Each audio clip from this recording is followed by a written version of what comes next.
to make fun of how weird Ben is and how weird our stuff is. No, it just enriches the experience. That is true. Anyway. A cartoon. There is. And he's an asshole. Yeah. Last time, you bunch of misfits and miscreants got together. Plus Piper. Yeah. Oh, trust me, he's included in that. Last time, the party sheltered inside the... He's gone. He needs his hat. Oh, he's gone to get... Oh, right. Last time, the party sheltered inside the protective dome created by Piper, much to the frustration of the Shadow Beast, which attempted to frighten them or lure them out, only to withdraw when it was unsuccessful in frustration. The party cautiously explored the shadows, Arwen summoning several bears, which got caught up in the Shadow Beast's shadowy tendrils. Stix then decided to venture out, only to be ambushed by the creature. The rest of the party emerging from the dome to help fight. The party eventually overcame the Shadow Beast despite its shadowy tendrils repeatedly grappling them during the encounter. With the creature vanquished, they settled down to rest once more, and during Piper's watch towards the end of their rest, they spotted a strange blue light arcing through the sky in a concentrated beam. Arwen and Piper managed to determine it was some kind of signal. Arwen dashed up the tower to the lantern on top, setting fire to one of the pucks of fuel they had found, signalling back to whatever was reaching out from the sea below. A short while later, 3 mind flayers emerged from the cliffs, calling out to their companions. A few tense moments ensued while the party explained their predicament, backed up by Barnef, and asked for help or information about a creature called a spectatrice the party is hunting. At which point, the mind flayer captain, Mixel, incredulously asked the party if they were going after Xernus, the oppressive overlord of Eyes Island. And this is immediately where we pick things up with you guys pointing to the picture of this beholder on the map that you have found, and after asking Captain Mixel where to find a spectatrice, and just incredulously says to you, "You're going after Xernus?"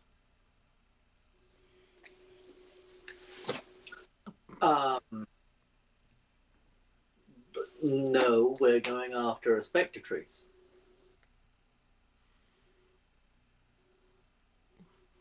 Which I'm really hoping isn't, like sentient enough to have a name and a title. And I'm hoping he's not this Xernus, but I'm assuming he probably is. He reaches out with a grey-skinned hand and points towards the map that you're holding. He says, "If you're going after this, then you're going after Xernus." God damn it. Fuck. Well, that will be interesting. I'm a little surprised you don't know who he is, given your appearance. I assumed you were had arrived here as part of his collection. But you're saying that's not the case. Collection? You please explain further this collection. Well, how far have you travelled to reach here? Barnef, if I remember from the contact, if you were with Ilmira, sort of questioningly looks towards Barnef, and Barnef nods. Your village wasn't far from here.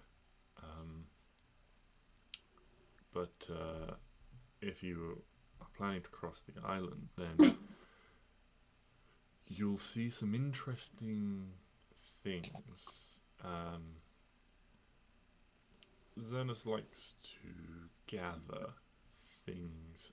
It can be very useful for us to sometimes acquire some of these things, although it's risky with his enforcers around. But yes, often these places come with interesting or valuable things that Xerxes desires, and he will remove parts of them from where they reside and bring them here. It is how I acquired the Firefly, my ship. Oh, he like takes things from other places and brings them here. Yes. For what? Just like enrich this place to.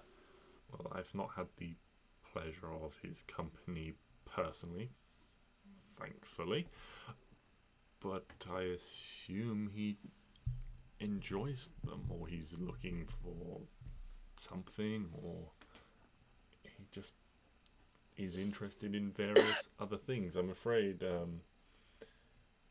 if you want to know more, you might need to speak to some of his, and gestures towards the dead enforcers that are lying around, more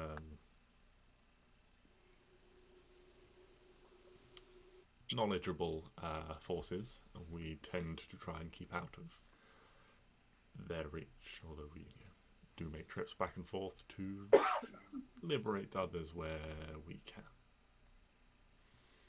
I have a question, says Piper. Why is it whenever I go anywhere with you lot, I end up as part of something's fucking collection? We're just very collectible. In fairness, Piper, you were collected before they arrived last time. Yes, but then they came, so I'm still blaming them. I'm not blaming them, but We saved your ass. you did. But I'm just saying, in the 2 times in my life where I've been as part of someone's collection, you were there both times. And now 2 times is not enough. It's not a lot of times, but it's still weird that it's happened twice. Regular people don't become part of something's collection. I mean, I know I'm a bit weird, but In still. our defense, you haven't become part of the collection yet, so maybe he That is doesn't true. care for you. Maybe it's your car that's getting If you were not brought here by Xerxes himself, then what did bring you here? And if you did not know this is what you were looking for, why did you come here?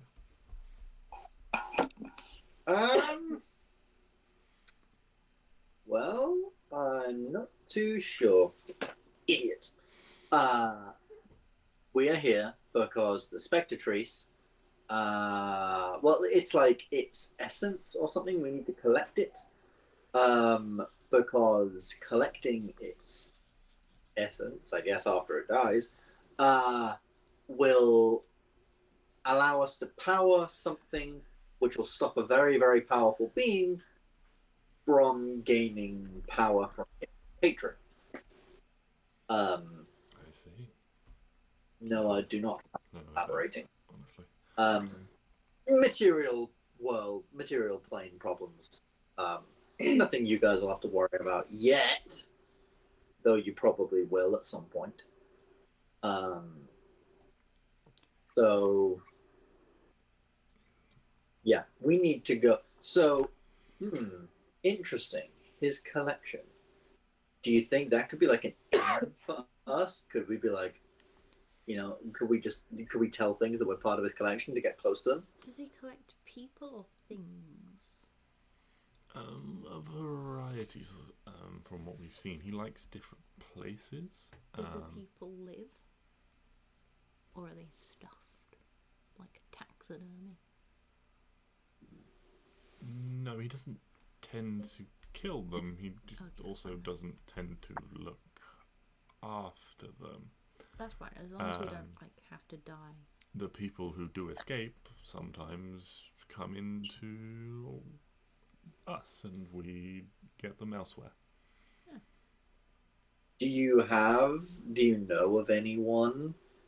Like, is there anyone like on staff with you guys who was part of his collection who can tell us maybe a little bit about where we're going, what we're getting into, who he is, that kind of thing?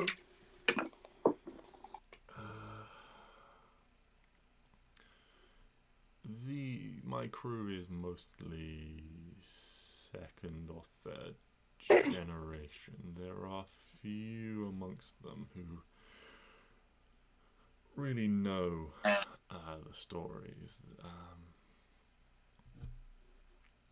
but the tales passed it down. Well, there was once a small contingent from our home that were disappeared away.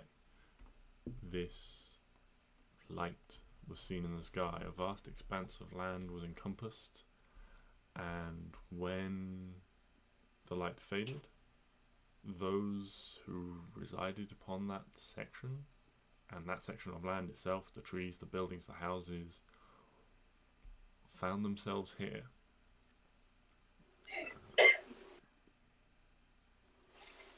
Shit. This He creature, fucking. this being, Xernas, was there. He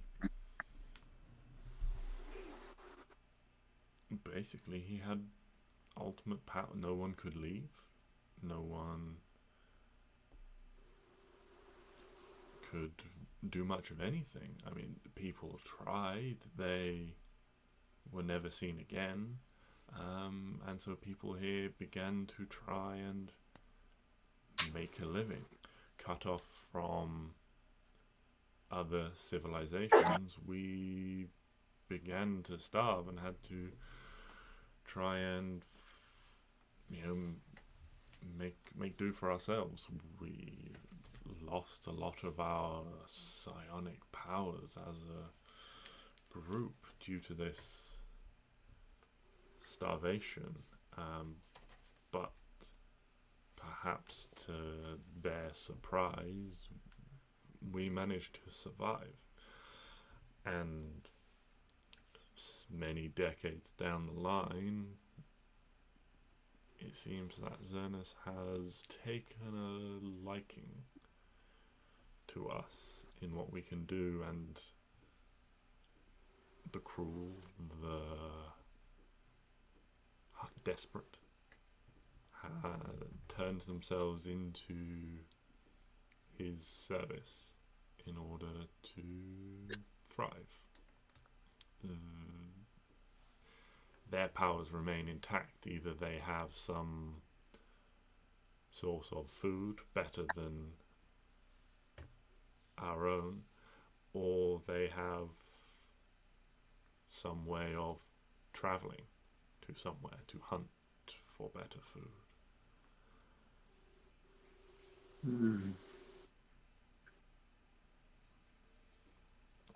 The mist as well around the villages is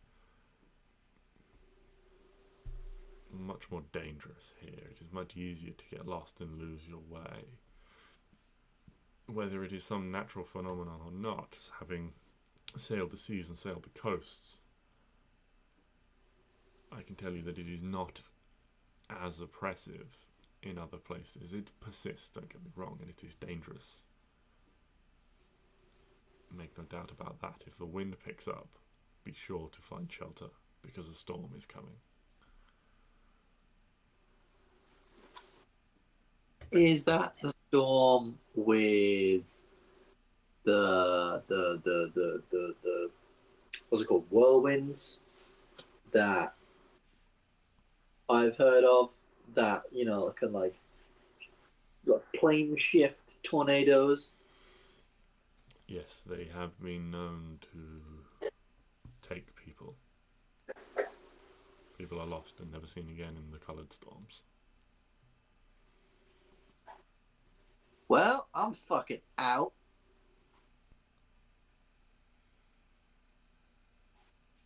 Fucking tornadoes. You better not leave.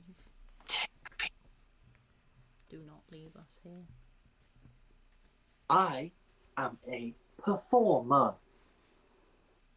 This is far out of my comfort zone. This is your greatest performance yet. Oh, well, that's not a bad idea. He says as he changes his appearance to have a moustache, which he twirls and twitches in his hand. Of course he does. Now, I do like that. Yeah. Think of all the ballads you could write.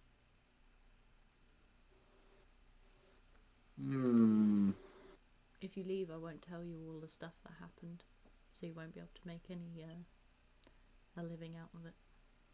Oh, I can make you tell me all the stuff that happened. That's fine. I don't But think you can. I could give it a good go. Anyway, off topic. So what's our plan here? Are we just waltzing into his place and being like, "Hey, we want to be part of your collection," or are we saying that we waltz are? in and say, and if anyone questions it, we'll just say yes, we are part of the collection and we're going to our places. I don't know. I guess. I mean, to be fair, I think maybe with my, that thing I did where I made us look like these people, I could do that again, and we could, waltz in there, and then when we're in there, we could get into the collection part, and then I could just undo it, and then we're part of the collection, and then I don't know, maybe we could get some help. Maybe there's other beings in there that don't like being part of this collection. We'd start a riot. Ooh, that could be good. That'd make for a big musical number. Can I ask the man, the boatman? Mm-hmm. So I'm guessing this guy Zernus is a bad man. You don't want him ruling over everyone. No, if you could free everyone from the grip of Zernus, then they would be free to thrive. Cool. More. Just wanted to make sure I wasn't killing a beloved king or something. I mean, there are people that certainly that follow them. Our community certainly used to be one of a hive mind when we were close knit. Part of that Now you're a singular bee mind. hive mind element was taken away from us. I would imagine that those of us that are loyal to Zernus are linked to the source of that hive mind. Shit. So we couldn't just go in there and be like, "Hey, just going to take these people there," because they would all obviously know that we're going to take these people there because we'd be connected to the hive mind.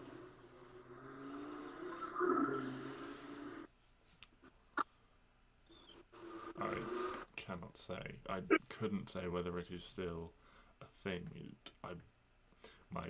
Our best guess was that it was the object of Zernus's curiosity, the center of our community, and that is why he came and took it and got more than what he bargained for. Is it a literal mind? Yes, it was a thing called the Elder Brain. Oh, for God's sake. But I'm assuming that Elder Brain no longer... Well, assuming because you're here, that Elder Brain doesn't exist, and now they're linked to Zernus? I cannot say. And again, gestures to the dead mind flayers. These are the ones that would be able to answer those questions better. I am, at the moment, naught but a humble smuggler. Doing my best to get as many people out of here as they can while safely. And thanks to you, that work can still continue. It is... We shall have to find somewhere else other than the Crowsmoor to launch from and meet, but we are still alive. That shadow beast that Barnef saw and has shared with me in his mind. You all defeated seemed certainly rather ferocious and sort of points at Stix. You were particularly impressive, according to Barnef, in that fight. Well, thank you. No, I cannot do what I do without my team. There is no I in the Fellowship of Aegis. The Fellowship of Aegis.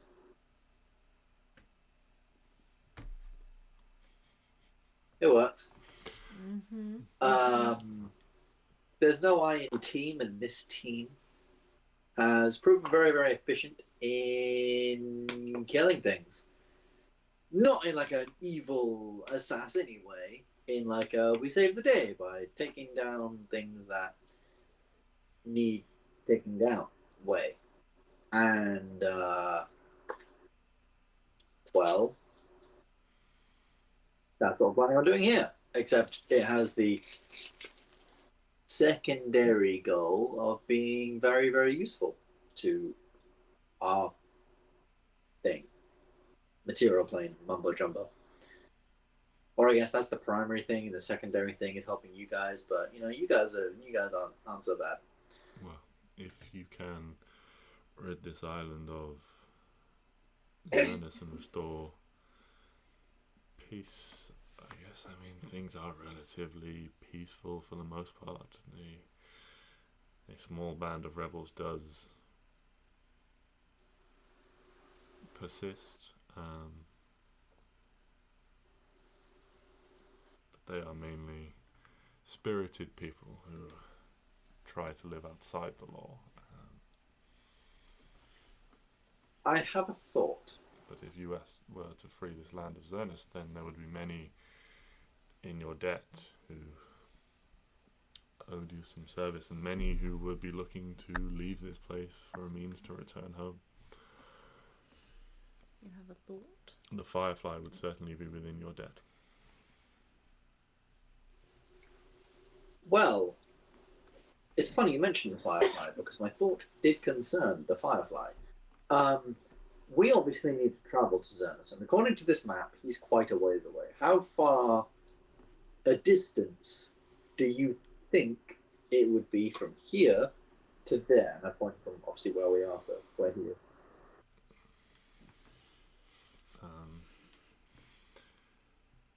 He looks at me and says, I could not say.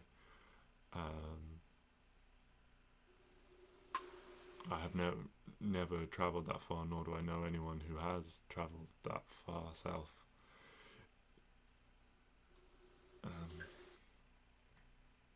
Well, I'm thinking traveling across the land is of like, if there's more of these shadow beasties and whatnot, that could be bad.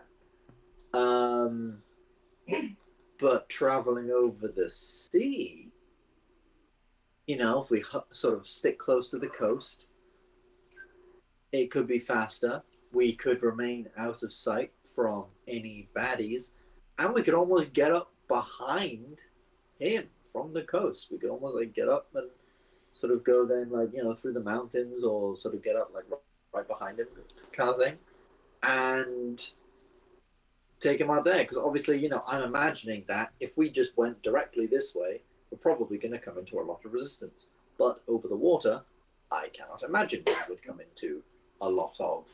I mean, unless there's more, unless he has a navy, unless he has ships of his own that he has under his employ. Unfortunately, I don't know what lies... beyond, and takes his finger and sort of draws it across sort of the most northern third of the map. We don't really know what lies too far to the south. We ventured south once and were swiftly turned away. Strange sea beasts lurk in those waters. Again, whether that is some creature of Xernus's that he brought here and has thrived and survived, or whether that is some form of defense, or whether that is just what lives in the deep of this realm, I do not know. We try to stick to the narrows and the shallows between here and the mainland. Otherwise, beasts like this, and taps the picture on the map, causes problems.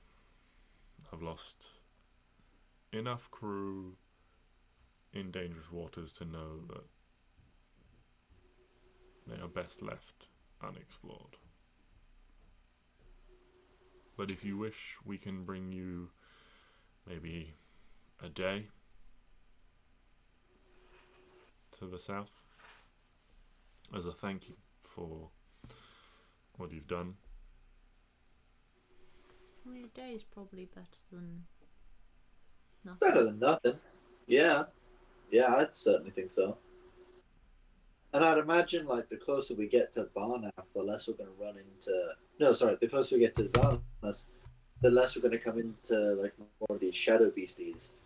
Because, obviously, you know, his enforcers and whatever will, like, keep them out. And we'll just, like, them enforcers. And if our good friend Piper here can transform us and make us look like them, or invisible, or if anyone else has, like, abilities that we can use to get around them, then that could potentially work pretty well in our favor. Yeah. We'll up some sailing. Nice. Okay, well, unfortunately it seems we shall be at a loss for this journey, and you know, the mood sort of picks up with a plan in action and things like that. Yes, you can all we have a few things to pack up around here, a few supplies and things that were required. But yes, you will all be most welcome aboard the Firefly. Can anyone speak with dead? No, I just checked all of my things for that. No, sadly I can't. Can, like, because I know druids can, like, change their spells. Can you pick it tomorrow morning, perhaps? Is it a druid spell that you could potentially pick up, like, the next morning?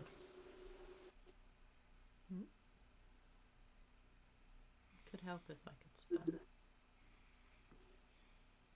I can't remember if it's a druid spell or not. Bard and cleric. Fuck. Not me. I am neither a bard or a cleric. We have a cleric, but she's not high enough level, and we have a bard, but he can't change his spells. This is awful. I've got Tiny Huntsany. God, why did I pick such a shit selection of third level spells? To be fair, it'd be a bit weird for a random circus man to have speak with dead. I mean, I wouldn't put it past him. Yeah, that's fair. Me neither, to be fair. Just random night out from a graveyard, be like, hey, how's it going?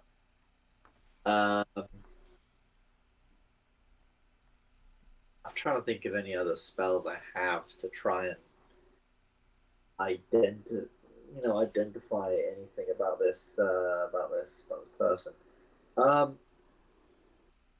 Do you have anything? I know you have like legend lore and a bunch of like random crap like that, but I don't think you have anything that can like read dead people. You have tongues, but that works on dead people. can't understand for you to be able to question. Yeah. Your suggestion, maybe you can suggest a dead person talk to you. Oh well. Maybe we'll find a group of enforcers and fuck 'em up. Interrogate it out as well. Indeed. Although that might be a bad idea because if they've got a hive mind, they would all know that we've done that. Is that how it works? Well, I'm assuming so. I'm assuming that's what a hive mind means. You know, they all, we do something to one of them, they can all find out. Ask whatchamacallit. When you were in the hive mind, if one thing happened to one of you, do you all know about it? I don't think he was in the hive mind. Yeah, His before. previous generations were. Oh. Yeah. I still ask anyway. No, I am old enough for it to be a fond memory. It was. I'm not sure how to explain it to someone who wasn't part of it, but imagine being able to reach out to someone at a moment's notice to exchange messages with them, no matter the distance. My family, for example, I could tell them when I was leaving a place, let them know how long it would take me to arrive. If I wanted to meet a friend, we could do so from a great distance and then arrange to meet. Information was shared voluntarily. It was not forced upon someone. If you were having a moment and you wanted privacy, you could withdraw from that presence. And if someone wished to reach out, then you could ignore them if you were strong of will, and most were polite, and they would accept the rebuttal without. But if someone wished, they could attempt to force the connection and force you to accept their contact. But it was rare. Could you speak to anyone, or did you have to know them? Well, the thing about the hive mind is everyone knew everyone through it. We were all connected, yeah. Although I did not know if you lined everyone up in front of me. I could not have told you the name of everyone within the city just by looking at their face, but I may have been able to sense a connection with them based on how their presence felt. It's hard to explain and hard to really convey the sense of it. No, it's fine. I get it. Well, I don't, but I do. So for example, if we were to, when you were part of the hive mind, if something happened to you, if you fell in a hole or were injured, it wouldn't be a thing that immediately people knew about. You would have to commune that with them. Yes. Right. But if you think that could be done as fast as thinking, if I needed something, for example, when my fence broke, when one of the cattle got out, I was able to immediately reach out to one of the guards on the edge of town and inform them that we had an escaped animal. They were able to inform those around them to be careful. Things like that. I can see yellow pages. So in, like D&D terms, JJ, would we understand that to be as like a, just at will, not even like an action to just speak to people? Or do we think it would take like an action or a a bonus action or something along those lines. Like thinking it's very like D&D-esque. Yeah. Make an Arcana check for me. All of this communication, of course, is with any of the mind flayers is still within your head. They don't speak out loud. Do they have mouths? Wait. Yes, they have mouths. Can they talk? Shit. Why is every intelligence check I ever make shit? So, yeah, you don't know. He's basically describing a level of sort of semi-constant, low-level telepathy. Okay. Is how they communicate. Mechanically, you can't really draw any inferences from that. Okay. I'm thinking then, if I was to try and guess, and this is from Piper and Stix's knowledge, is that it is an action to do, because things like sending and things like message are an action. But talking's a free action. Talking is a that's free how they action. talk. Yeah. But it would be like reaching. He said they had to like reach out, and I'm imagining that as like a thing. But even so, a plan forms. So if we could get an enforcer on their own, oh no, but then we wouldn't be able to interrogate them. We'd just be able to kill them, like immediately.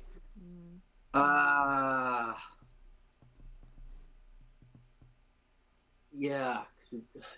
I mean, could we get... I mean, in theory, we could get Piper to, like, seaming us into looking like different things, and then, you know, kick the crap into one and interrogate it, and then leave it, and then, you know, no one would know what we look like. So, yeah, we could, like, run up to one, all looking like other enforcers, kick the crap out of it, interrogate it, and then it wouldn't know that, like, oh yeah, people are here. Wouldn't know we specifically are. Yeah. What we need to do is just murder a bunch of really, really, really small things that are really easy and level up so that Pike can get another spell. JJ, where are all the spiders? Tiny, teeny little spiders. We just go. Pew, pew, pew, pew, pew. I mean, if you want to do this by XP, you guys are level 14 now? Yeah. So you need another 25,000 XP to level up. Right, and how much is a spider? A spider? Yeah, just a little tiny spider. Like a spider, like a size of a coin spider. Dunno, something small. Something Easy. small. Where are the beasts in the player's handbook? I know there are some here. Ah, here we go. So, I have an idea. So a raven that is a tiny beast, challenge rating 0, gives you 10 XP. That's fine. All we don't need to do is get That's not 25,000 XP. 250. 2,500. 2,500. I'm not good at maths. Piper just needs to kill 2,500 ravens. 2,500 But when you kill something, divided by 5. when you kill something as a party, the XP is shared amongst the party. Oh, okay. 2,500 each. Okay. That's Okay, fine. or- That's easy. Or I have an idea. Oh fuck! This idea. I mean, mechanically, if you wanted to go about this that way and say, I will just say, okay, we skip forward X number of months No. Not just for one No. spell slot. to the point where you level up, No. I have a plan. Okay, I do have an idea. If we want to go with this speak with dead route, and what would because obviously Piper can learn the spell. Can I make like a check as to what would he innately know what the spell can do, or would he have to make a check to try and think about what the spell could do? As it's not a spell you've got, and it's not a spell that Klari is yet of a level to learn, I will say you can make a check to see if you know of the details of the spell of Speak with Dead. Okay. Upon learning that Klari can cast it, she is a cleric, I will aid her. I would say everyone can do this individually about their own spell capabilities. I see. So, let me go to Because this wouldn't necessarily be a spell that Klari would know she can cast yet, having not reached that level of clerical power. true. But she rolled a 23. Okay. And Pipe rolled a 16. And you want to learn the details of the spell? Yeah. Basically, because Ben knows them, but his character doesn't. And I just wanted to bring up the fact that obviously they are not compelled to tell us the truth.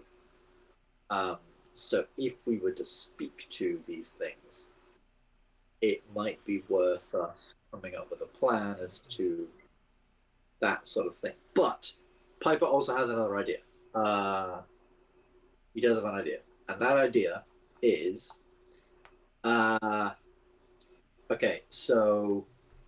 Wait. Sorry, I just need to look at the wording. So I'd say from this, Klari, you wouldn't know with your 23 that there are rituals and spells, Speak with Dead, that allow one to communicate, but the knowledge known by the corpse is limited, and they still possess some semblance of identity, so can be deceptive or antagonistic to your questions. Yeah.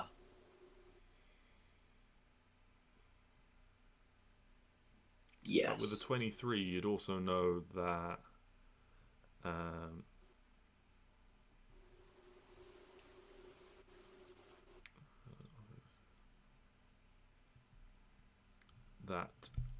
that intelligence is limited, and there is the potential to deceive there.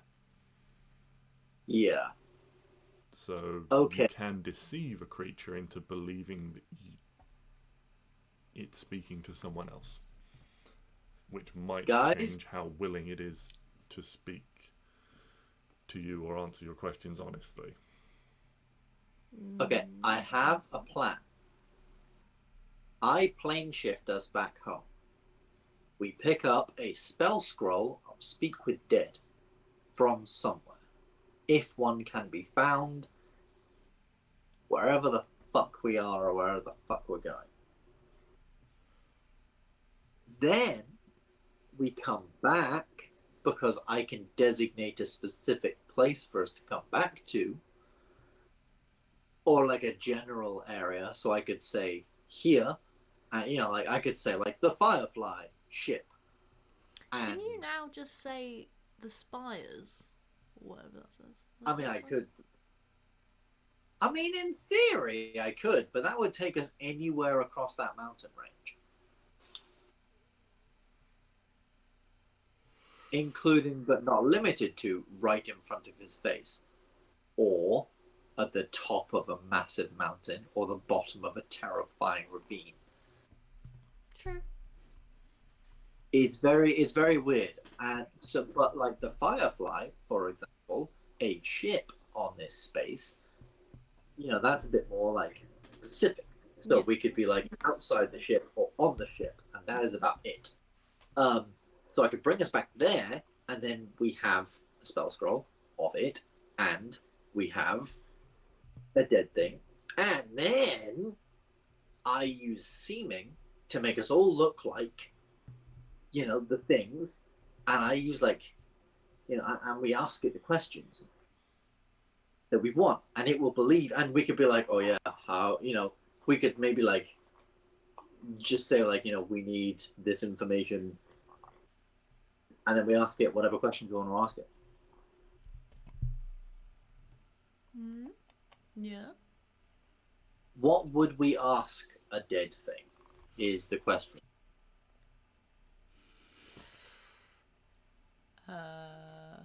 What's your favourite type of cheese? Okay, that's a good first question. Good way to get in there. Yeah. It's an important one. Yeah. Second question. Take me to your leader. Wait, that's not a question. Well, yeah, he's dead, and that's not a question. Now, so Zan, well, how can we get to him? Yeah. And then the last one being I thought it was 5 questions. Is it just 3? Good question.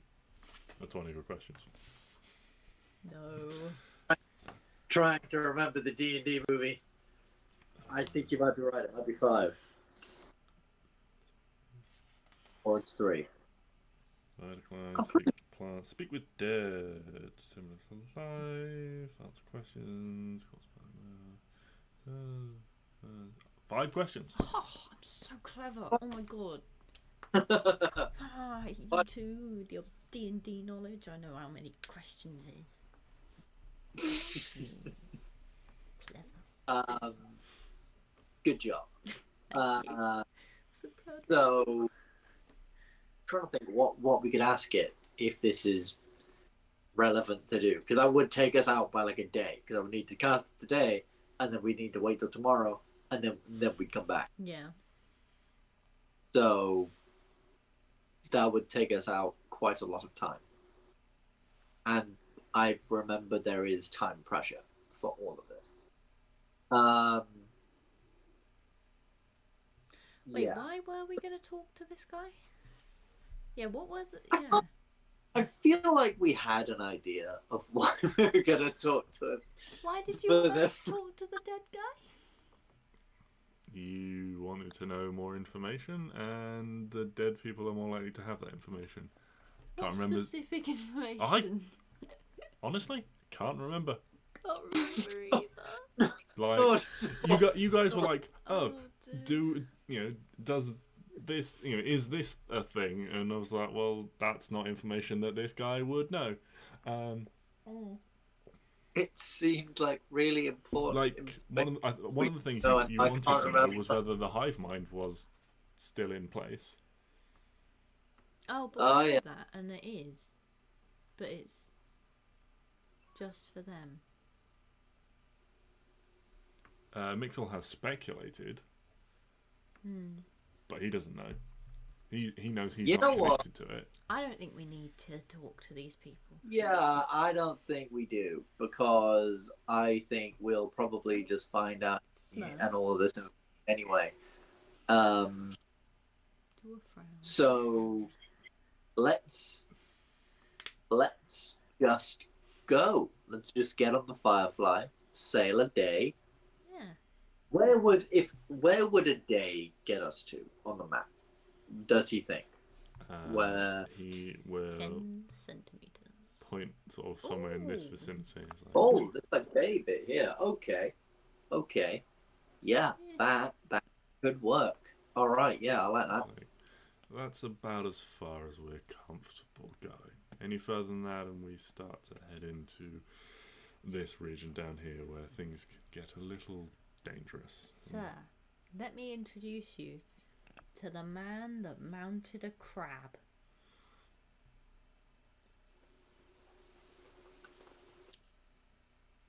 Ta-da! You're in safe hands if you did want to explore. It was a really big crab. Like, it was literally the size. And I jumped on it and stabbed it. Yeah. And then I think the rest of us jumped on it and stabbed it, and we killed it. I made it light up. Yeah, she made it light up. She made it, like, stabbed it a bunch of times. He wasn't fucking here. Don't listen to him. Piper is making a minor illusion of Stix stood on a really small crab. The tiny little crab. Yeah, just like a tiny little crab, basically like bench pressing Stix. I don't want to draw it. Yes. So we are very, very capable at dealing with threats on land and sea. We've actually gone under the ocean before and dealt with a bunch of problems under there. We're good under the sea too. We can kill things anywhere, is what I'm trying to tell you. But I will not risk your crew by making you go further, because it is called the Kraken Sea, and that sounds scary. So why don't we set sail now, and then, yeah, get Go a as far day. as you're comfortable with. Maybe like a smidge more, just like a smidge. Just like a little bloop. Just a Yeah, it's like a little like. bloop. You know, like wherever you're comfortable with, and then just like, give it like an hour, Yeah, just a bloop. Yeah.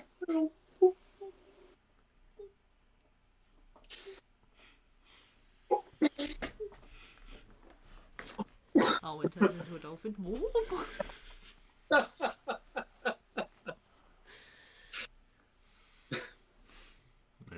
Maybe we'll see how it goes when that time comes. But the lives of mine and my crew are what's most important. More That than is- my life. That is fair. Our We're lives looking for capable. We're always looking for capable people to join the crew. I'm very capable. If you wish to It join is the at this crew, point- then I would show it is at this point the same devotion Piper- to sparing your life as everyone else.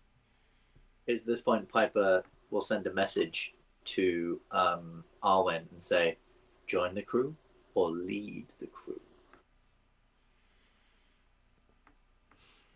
I'm very capable, and I get out a cape.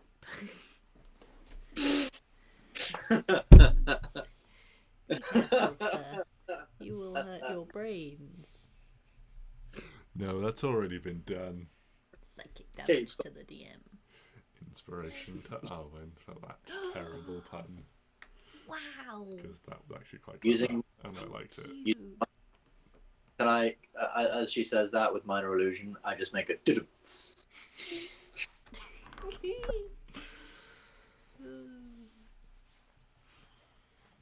I wasn't gonna say it because I thought you'd tell me off.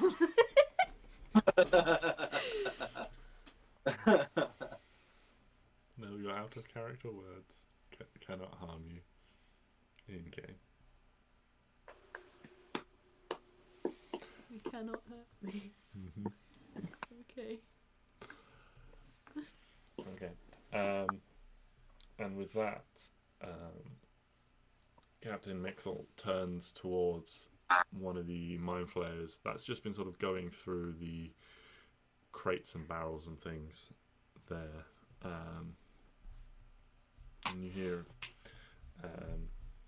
his voice projected out, kind of in the way you heard them arriving, where it was projected more in a general vicinity rather than this conversation feels like it's been more directed straight into your brains. You don't know whether the surrounding ones will have picked up on it or not. When he just says, Dran, leave that for now. escort these 5 barnacles, well 6, down to the Firefly. Send up Disa and Tordek as well. With the others gone, we'll need some extra hands to carry this lot down. Gruber, go ahead and see what you can harvest off these 4 if they're not too old. We might get a decent meal this evening. Don't eat me. And with that, the one you take to be Gruber pulls off like a small hatchet off their belt and kneels down over the bodies of one of the slain enforcers and just begins to gently but firmly chop into the side of the skull with a sort of squelchy sound. As the one named Dran walks over in your direction, just sort of like, alright, careful on the way down. The mist makes it hard to see the steps, and well, I've not seen the captain offer to give many people a lift for free, so he must like you lot. So try not to take a tumble. Are you gonna eat? That's cannibalism.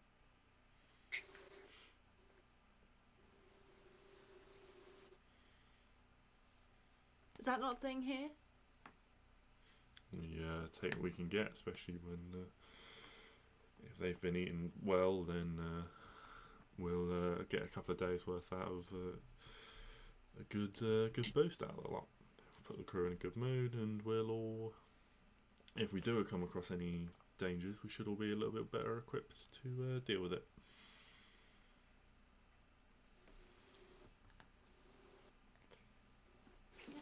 I think we should,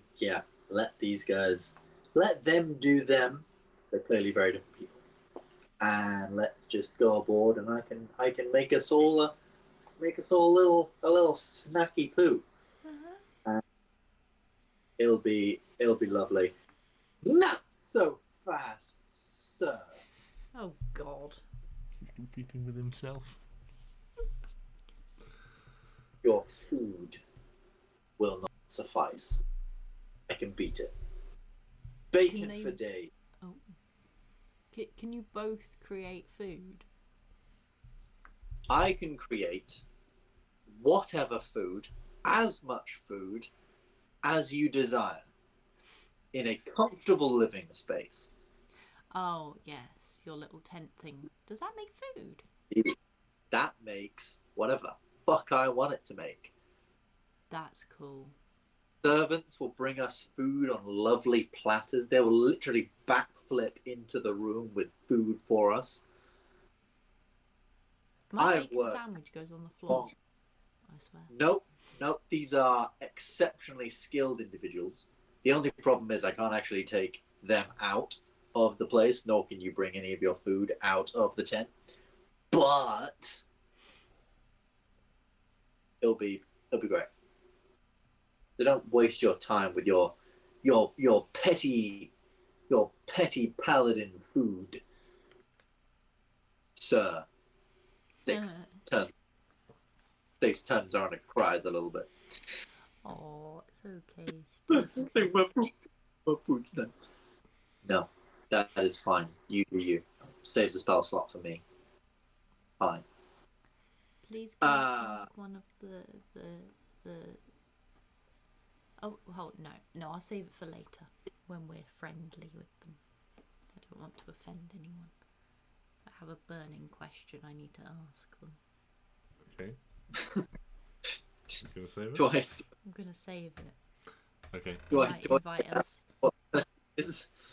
Huh? Do I dare ask what the question is? Well, it's not that bad, I don't think. I don't know how easily offended they are. Not a bad thing. This could be like a really racist question for them. Like, I don't know. I don't know these people.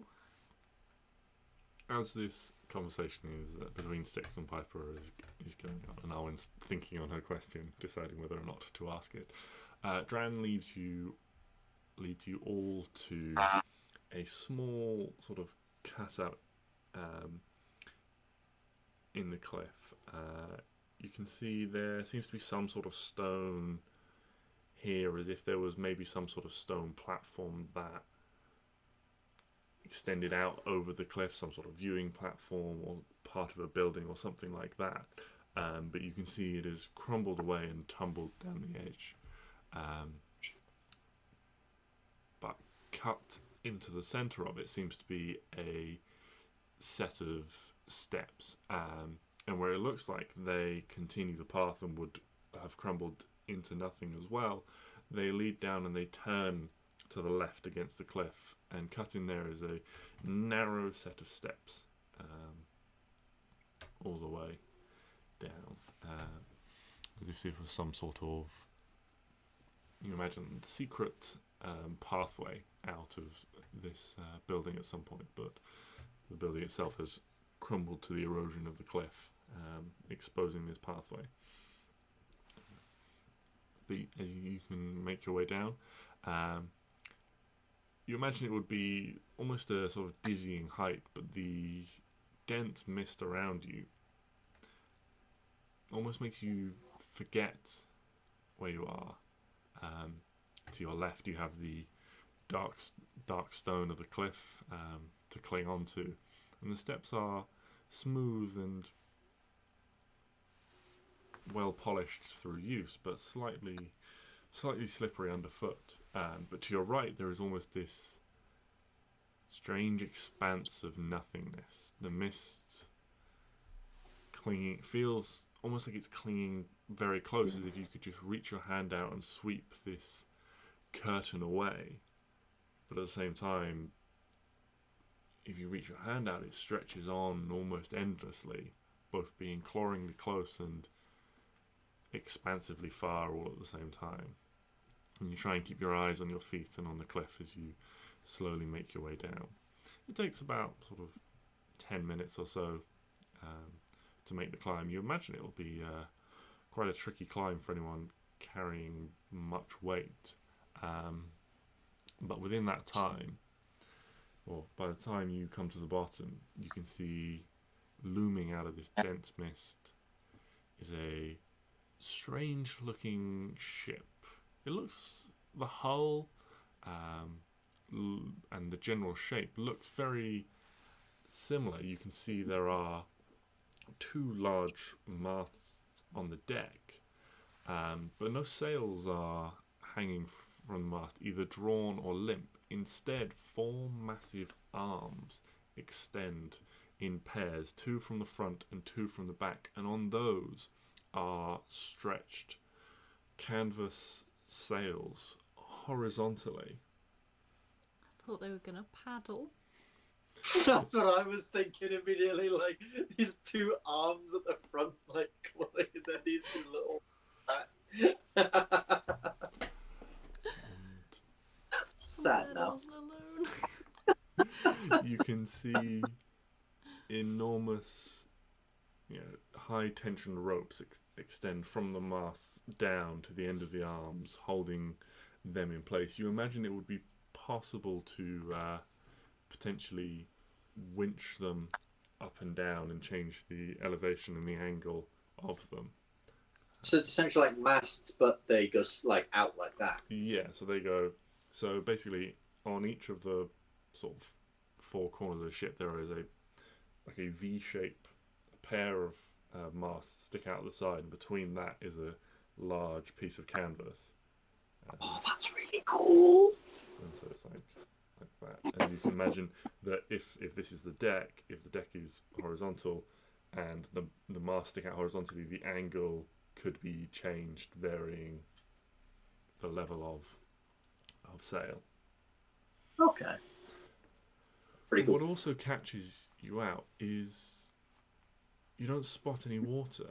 All this time you've been walking down, you haven't heard the sound of crashing waves or rushing seas, shifting tides or anything like that, and you step down onto a black sandy beach, and the ship just appears to be hanging on a concentrated bed of mist.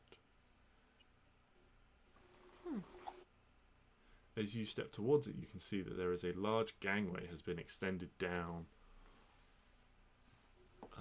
onto the coast, onto the sandy beach itself. A wide gangplank, maybe 20 feet long.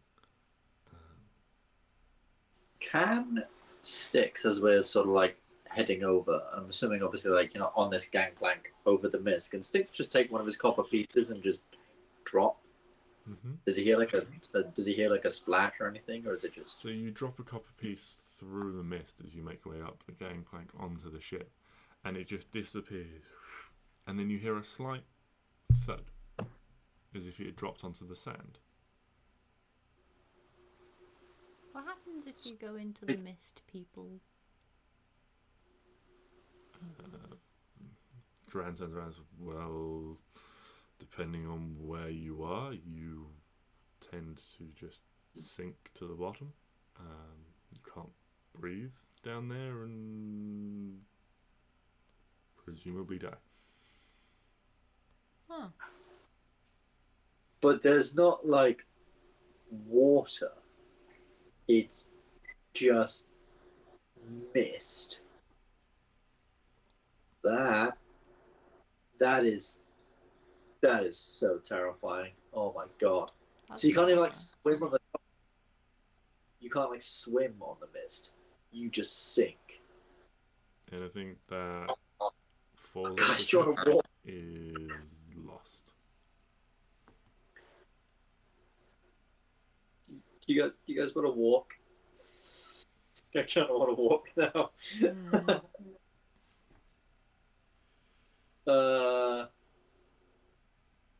Fuck, go for. Okay. As you make your way up onto the ship, you can see there are a few figures just sort of milling about. A couple of them are sat over a barrel playing cards. They stand up quickly when they hear your footsteps on the deck, and Dran just sort of lifts a hand. It's like, that's all right. Settle down. There with the captain. He'll fill you in, but in sort of like calls out like, yeah, Disa, Tordek, it's a mess up there. We need some extra hands carrying. And you see one of these figures comes hurrying towards you. They're a short figure, maybe only 4 feet, pushing 4.5 feet. You can see they've got rough, dark skin, the features and proportions of a dwarf, but much darker skin than any dwarf you've ever seen. Again, a similar grey pallor to the Mind Flayers themselves. But, dwarven features, round nose, bearded chin, those sorts of things. And then you watch as the mist at the front of the ship seems to come to life. It swirls rapidly, faster and faster and faster, until it forms up into a large, vaguely humanoid shape that just lets out this sort of that just echoes through the mist. And Dran just says, none of us can understand you. Only the captain can, Tordek. Once you're up on the cliff to help carry, and there's just this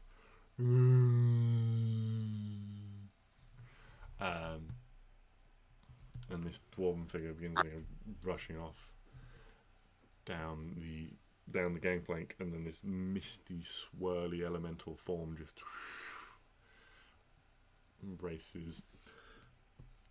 rushes after it, and he just gets basically off the ship and just begins to rise up. And it's like you hear this voice from down on the beach in the mist just call, "Oh, and you just leave me down here, won't you? Of course, I'll have to walk up all them fucking steps myself."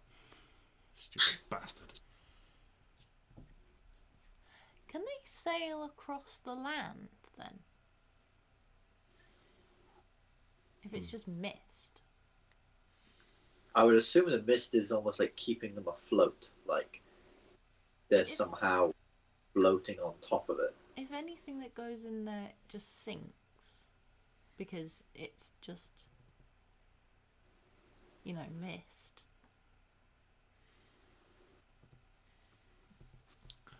And if it's just got sails. And Tran turns to you and is like, in theory, yes, but the ship was badly damaged, whether through, as the captain said, he acquired it here, whether through whatever Zernus did to it or it just being idle for a long time. We haven't met anyone with the arcane capabilities to fix it. It could just be maybe it was why it was abandoned by Zernus, because it didn't work here. The captain's had all sorts of theories, but we don't really know. For the time being, we're limited to the sea, mainly because that's where the mist is concentrated.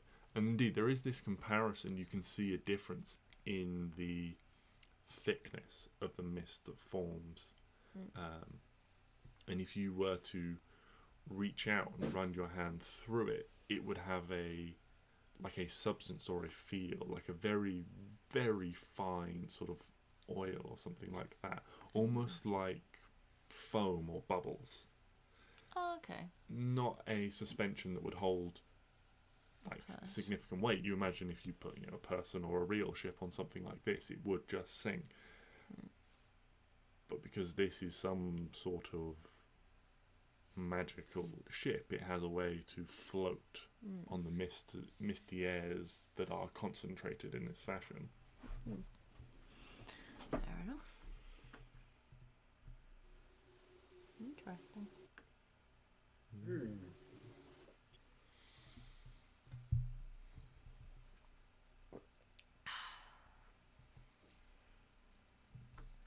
But yes, so the hands disappear off up the cliff to aid. You are left down on the ship with Dran. He's like, if you want, I'll introduce you to the rest of the crew. Otherwise, I'll find you a cabin. The others will be a while getting everything down. I imagine the captain will want to give the place a once over just to be sure before we clear out of here for good. Yeah, as everyone isn't here, show us where we're staying, and then we'll come back up and meet everyone. Yeah.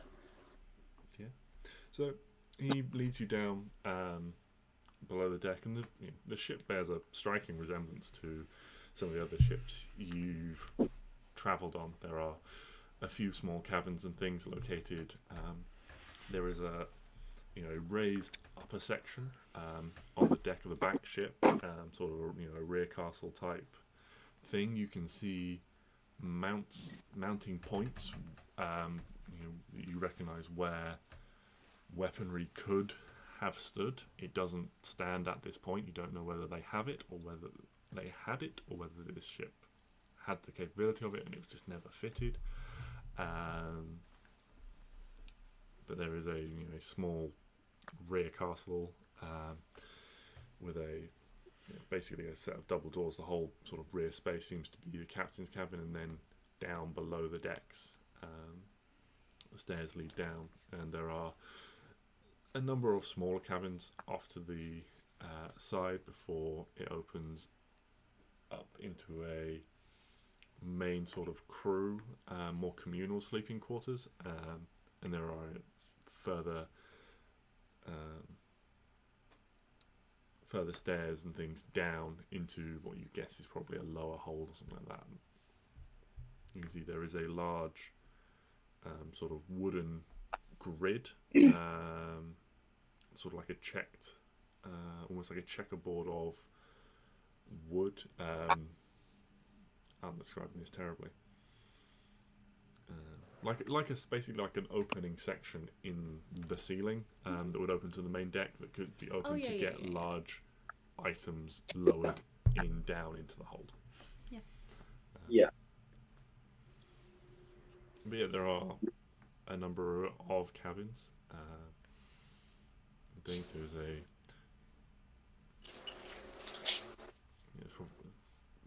there's a communal space where you can see there are sort of like personal effects of a handful of crew members scattered around.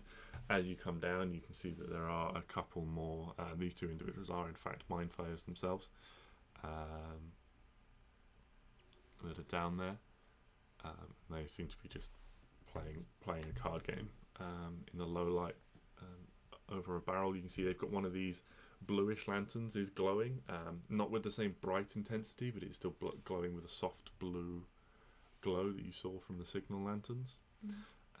Ooh. Well, that was very nice. Yeah, and then there with this sort of not rushing of wind, but a sound that reminds you of sort of the wind in the trees. You see a figure emerge from that lower deck down in the hold.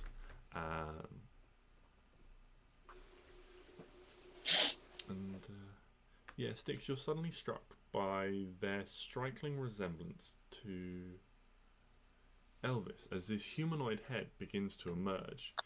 You can see they've got dark green skin and almost leaves for hair with very tiny little, maybe sort of only like 4 to 6 inches, like antlers protruding from their forehead. This torso, other than a sort of like a bandolier strapped across it, begins to emerge. And then slowly as it gets lower down, you see the waist almost blends into this third flank that begins to arise as the body of the horse follows them out. This seems to be some sort of centaur-like creature, again with very dark emerald green fur. But then when it comes to the legs, rather than having legs, there is just a misty elemental swirl. This creature seems to almost ride on a... It's strange, yeah. Where their legs should be, it's not just like they're cut off, it is a smooth blend into this misty elemental cloud that like forms. Landorus and A little bit, yeah. all of the other ones. Less static, more but constantly swirling. So it's a centaur that has clouds for feet and is like wooden and has like like leaves for hair and stuff. So it is nature based. You can see a bit like a dryad or something might be. But yeah, but is dark green skin and dark green fur. Yeah, it's like a dryad centaur elemental. I think Stix just looks at this dude and goes, "Whoa! Hey, friend. Sorry, I come from a land where individuals such as yourself are not very common. Where are you from?" Looks down. He's like, "Well, I'm from a tribe that used to be somewhere out in the mainlands. We found our way down here, and Captain did us a big favor, and I thought I'd try life on the sea." Okay. Do you share some similarities with a very good friend of mine? Elvis, and Elvis comes barging down through, because I did actually summon him at the end of the rest we had. I've marked off the spell slot for it. Okay. Yeah, I mean, if that's using Find Greater Steed, yes, then Elvis could have flown down. Yeah, I've imagined while we're walking and while we're doing all this stuff, he's like sort of just been there in the background and then flying around. And I guess he was sort of like flying around the ship, not really coming inside. But now that I've been like, oh, Elvis, he just suddenly bounds in. Yeah, he would like land on like the top deck, and like sticks his head over the over the like cargo hatches, and so you can see him like through this. In. They are currently closed. He still finds a way to fall in. But yeah, he is certainly with wings. He is far too big to fit down these stairs. Yeah, just point him back. Yeah, this is my friend Elvis. You remind me somewhat of him in some aspects of yourself. Oh, I can see the resemblance. Yeah, he's reminds me of one of the fair creatures of the forest I used to see when I were a lad. There's more of him. Well, that awesome. What forest? Do you recall? Was this in? I know he's a Fey creature. I'm assuming he's from the Feywild. I think that's where I pull him from. But I know very common. that's like a whole plane of existence. He's quite common now. Oh, okay. Well, oh shit. Sorry, buddy. You're not very unique as I thought you were. You just stopped on the roof. Before I wound up here, then yeah, well,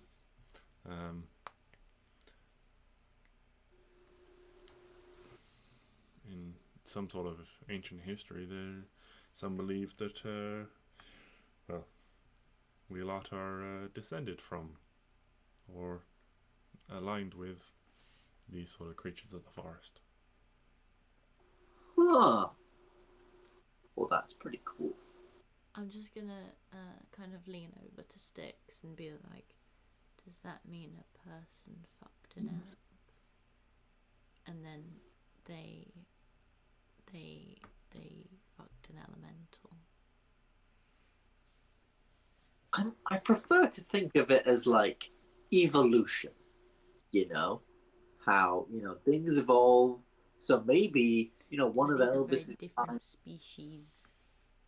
Okay, but like centaurs exist. Like, oh, maybe it was just someone who maybe didn't like get down and dirty with them, but maybe it was someone who experimented with them. I mean, it's the Feywild.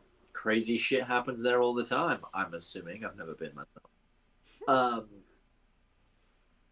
I wouldn't be surprised if someone was just like, hey, here's like a dryad, and here's a wooden elk thing. Let's just shove one on the other one. I'm never See what into happens. the Feywild. I think it'd be fun. I think if I'm gonna get shoved, Oh no, we won't get shoved. I bloody hope not.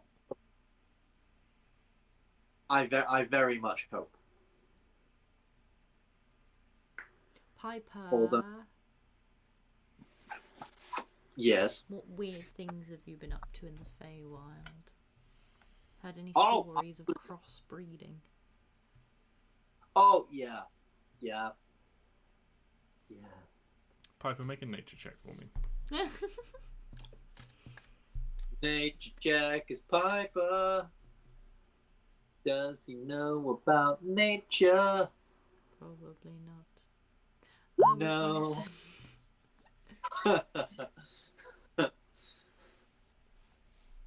Piper, you've heard that the spirits of the Fae frequently intermingle, but you haven't really heard much about Yeah, they do. the offspring, if any, that results of those unions. Yeah. I never stuck around to find out what happened.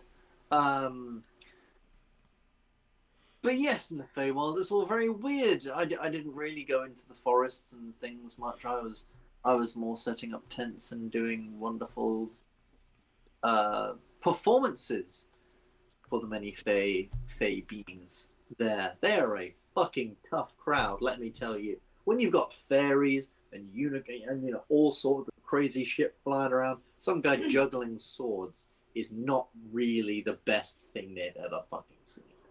If I see a unicorn, can I turn into a unicorn? No, it's not a beast. Stupid game. Hate it. One day, you can. What's One the day, point of D&D if I can't turn into a unicorn? I mean, you can turn into a horse and stick a cone on your head if you want. It's basically better than that, turn into a rhino. They're better than unicorns anyway. Yeah, but they aren't pink. Who says you can't be a pink rhino? So true. Can I choose what colour I am? Yep. Yeah. Every animal I am is blood red.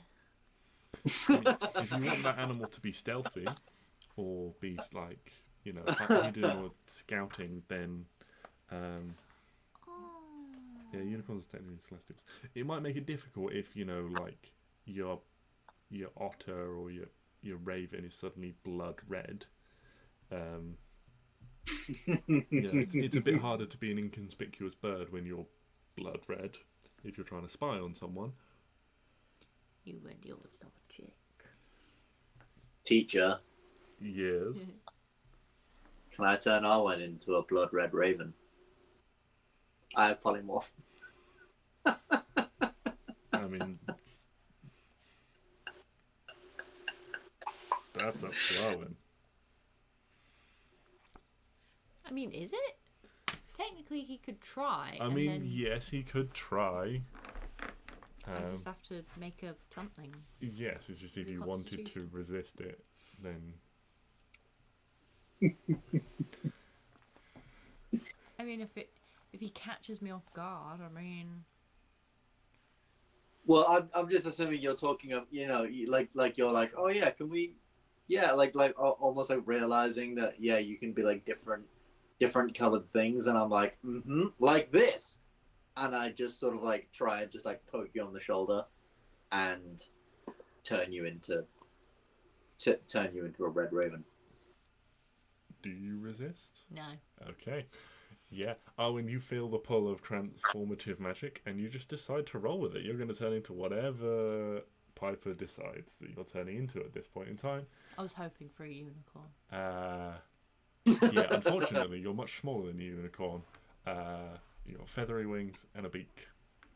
No horn, I'm afraid. But yeah, you sort of immediately panic almost as a bird indoors. Oh yes, I'm inside. Forgot about that part. Yeah. Ooh, that was I'm not a good call. A non-existent window, please. Is there some little portholes? Sure. Roll a dexterity check using a raven's stats. Do I have the raven in my little cards of cards? I love derailing everything. I have eagle. While I Arwen, do have raven. Stix, and Piper are getting up to shenanigans, what's Clary's reaction to all of this? +2. I turned Darwin. Clary's not surprised, to be honest. It's just an average day. 20. 20. Are you aiming for a win? You're aiming for outside, aren't you? I'm aiming for all of the windows. Yeah, so you immediately just straight out the side through a porthole. Oh, it's not a window. No, Oh, they don't have like glass or anything. I'm surprised. Oh God, she's broken free. I'm surprised and confused. Shit. Yes, you're Yes. Is there like a crow's nest? at the yes, top? yeah. I go there. Okay. I'm kidding. I wouldn't do that. That would make you fall and hurt yourself. No, I'm up in the little crow's nest bit. Oh, I should have made you a crow. You what? Should have made you a crow. It's Ah, fun. well. They're both black feathered birds, except Oh, you're the red. same. Basically the same thing. Yeah. Things of ill omen. Anyway, Piper's enjoying himself with that and being like, yeah, well, I hope she comes down all right. Stix is probably panicking. Like, what the fuck did you do? I've been polymorphed. I know you're dumb. She could just fly the fuck off somewhere. I'm trying to convince Piper to unturn her, but then Piper's like, but if I unturn her, she'll fall and hurt herself. So, guess we'll just figure it out until eventually yeah. So we've been given our accommodations. Mm-hmm. Yeah, they've between the party, you guys have 2 cabins. To figure it out. Dran takes Barnef off while these shenanigans are happening. Just sort of like, Barnef, come with me. I gather you are going to be earning your passage across, so I'll show you where you'll be sleeping and show you the ropes. Merla gestures towards in the direction of Fabian. Keep an eye on them and just make sure they don't cause too much trouble before the captain gets here. Alright, can do. And you can see they disappear sort of down below the deck and come back up a few moments later carrying this long contraption of metal and wood. You can see there is a long smooth metal barrel extends down one end, supported underneath by a heavy stock of dark brown wood. And yeah, as I mentioned before, they have this bandolier around their chest, where previously you guys may have encountered people who carried small pieces of equipment on bandoliers and things around their chest. This individual seems to be carrying a series of small metal balls, essentially in pouches, around their neck. Essentially, this person has a gun. Oh shit! Cool. Well, Mm-hmm. I have a technical question. Yes. So, I'm a bird Yes. because I'm polymorph. Yes. So I have all the intelligence of a bird, Yes. but I can still talk to Klari with my ring. Yes. Can I see? Is it kind of like an outer body experience, like you know when people are like locked in their heads and like a demon is actually piloting them? Yeah. Is it kind of like that? No, you have the intelligence of a bird, so you can be like Klari friend, and you still recognize your friends as friends, but you can also be like food. And it's like Okay. you have like So you probably can't even form full sentences with an intelligence of -3, okay. but you can convey simple thoughts, words, and emotions to Klari through Okay. the magical rings that you possess. So, if you were polymorphed and tried to scout, for example, and there was, danger, you could be like bad people 3 and stuff like that. Like heavily armed or something, along those lines. But you couldn't be like, yeah, there's 4 people, they're 100 yards ahead, Yeah, no, that's and cool. they've got a camp with a fire and those sorts Yeah, of it's things. just because normally I'd be a bird, so like I wouldn't be able to talk. Yes. But I was just, Yeah. seeing if I could. Yeah, if you turn, I'd say 4 is probably the floor of intelligence that will allow you to exchange some sort of words, Yeah. given how smart crows and ravens are in real life. Anything below that, like insects and stuff, that start having like intelligence of like 1, or like 2, then Oh no, you said. Sorry, I've misread your stats. All of them are minuses. A raven's got a -4, not an intelligence Everything of has 4. a minus. Yeah, I've misread because you've got your stats organised just with the modifiers for your creatures. Yeah, because there's no point in having them in numbers. Yeah. Okay. I'll say so. Yeah. Anything. So you've got intelligence of 2. I say you're probably limited to a maximum of 3 words per communication. Cool. But when I wild shape, When you wild shape, it's absolutely fine. Yeah. Something like a poisonous snake with an intelligence of 1, I'm gonna be like, it's like very instinctual. Dolphins have -2. Yeah, dolphins are quite intelligent. Octopuses have nothing. Yeah, octopi are very smart. Ah. So is a Really? dragon. Just a little bit small. Wait, octopuses have an intelligence of 0? Or Yeah. like 10? Of Yeah, they have a 0. modifier of 0. An octopus is as smart as Piper. That's hilarious. Smarter than Neo. Fuck. There's a lot Yeah. smarter than Oh, Neo. dear. Oh, poor Neo, man.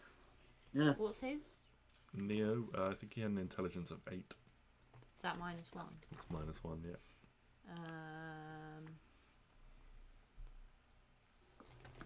But how you said an intelligence. a giant Yeah, is just did as like smart as him. Yeah. I mean, Why are you saying past tense? Chantal just pointed it out. Oh, this is very upsetting.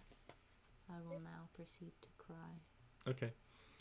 So Arwen is a bird thinking about Neo crying in a crow's nest. What's everyone else doing?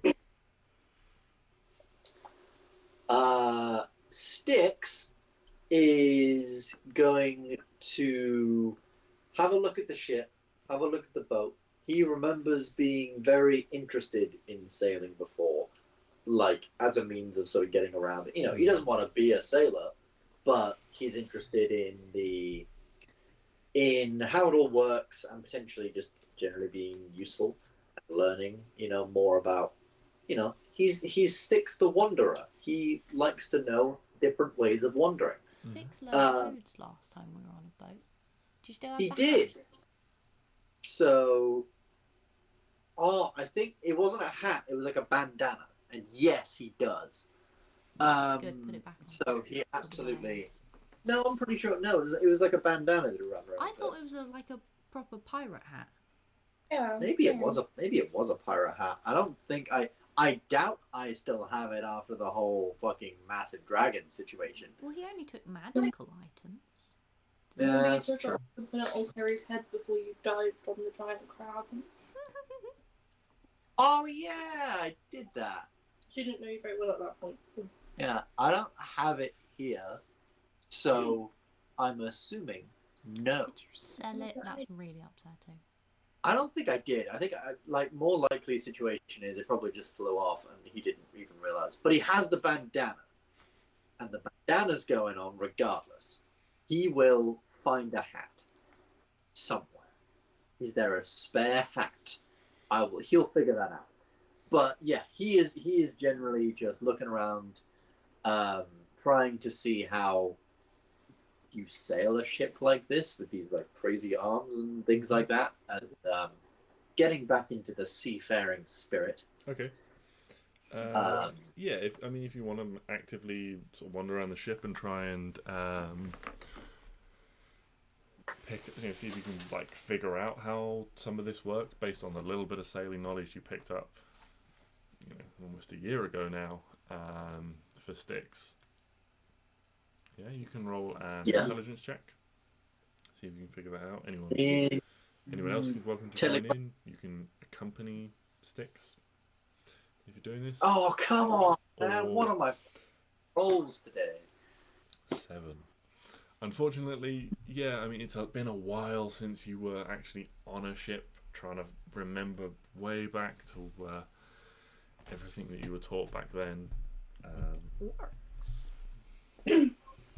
And this ship, just the whole juxtaposition of the sails being in the wrong place and the ropes being in just the wrong orientation to the little bits of information that you can remember, is just really making it hard to try and galvanize any idea in your mind of what these ropes do and how the ship moves at this point in time.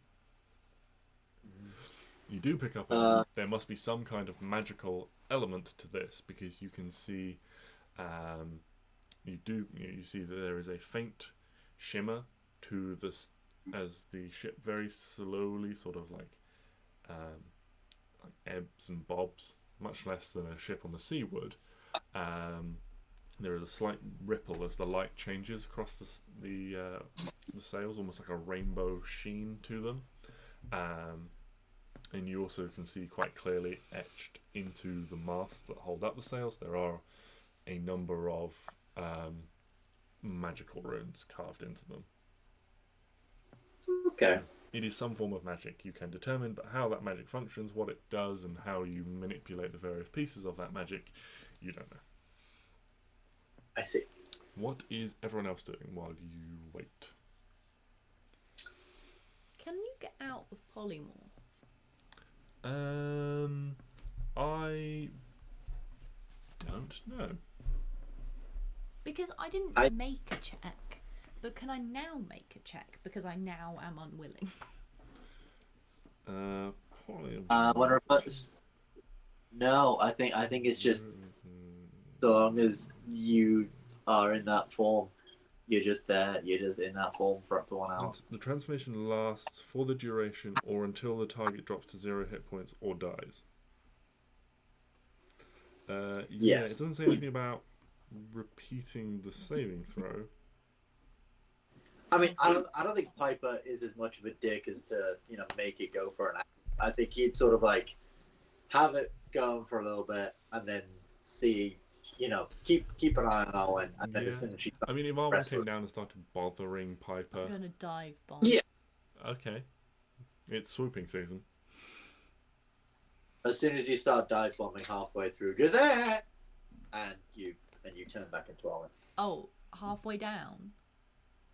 I'm scared. Arwen, make a dexterity save. Arwen and Piper both make dexterity saving throws. God, I hope you fail. Piper's good at these, I think. Oh, Yes, he is. better. Oh, shit, Fuck no, she ain't. Actually, no, we're the same. So, yeah, Piper, you're like, and then you quickly like disperse the spell and you're like, oh god, as an Arwen hurtles towards you. And so you quickly, with your circus reflexes, roll out of the way. I tuck and roll. Coming up, roll, coming out of your roll and standing back up on your feet with your arms ahead, and then you go, oh wait, no, I'm not on a stage. Very sort of ta-da! Oh, there's no audience. Someone tell me. Yeah, Arwen, as you're coming down, you suddenly transform back into yourself. You manage to expertly tuck and roll upon your landing, reducing the impact significantly. Not as elegantly as Piper, rolling back to your feet, but... I mean, 22 is pretty elegant. But still, pulling off a very proficient roll to avoid taking any damage. For a non-acrobat as a career, pretty sure it's pretty good. Indeed, you are a seasoned adventurer. Commendable. Yeah. How about Klari? What's Klari up to while she waits?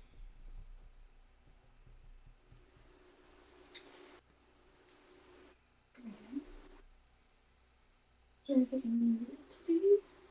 Don't think there's anything we need to do. Just chilling out, really. Yeah. You can just hang out. It's just if there's anything you'd like to be doing, any conversations you'd like to have, this is your opportunity if you wish. No, I don't think there's anything I really specifically wanted to do. Okay, that's fine. In which case, we shall progress. So within the hour, you watch as the mist begins to swirl towards you, and you can see a collection of sort of 3 precariously stacked crates begin to float down through the air before the mist around them thickens, and you can see this swirling nebulous form of Tordek, the air elemental, and they are just flown straight down into the cargo hold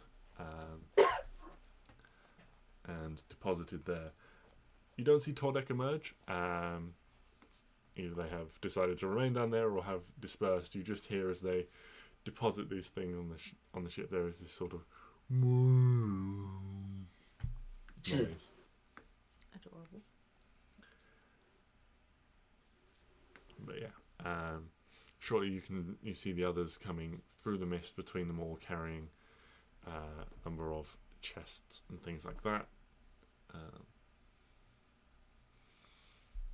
Yeah, you see Grieber comes aboard. They've got a sort of slightly soggy looking sack, is now sort of tied to the side. It seems to be leaking no short amount of sort of dark blackish or dark greyish blood. You estimate this is where they have decided to. This is where the bag of brains. Oh yes, I forgot about that. Love me a bag of brains. Yes. Ew. Yucky. Glorious. But yeah, Captain Mixel comes up onto the deck and says, well, we'll be off in short order, I'm sure. We'll head, let's say, probably for the rest of the day to the south. See how things go. We'll hug the coastline, as it's much safer to do so, and drop you off a little on your way.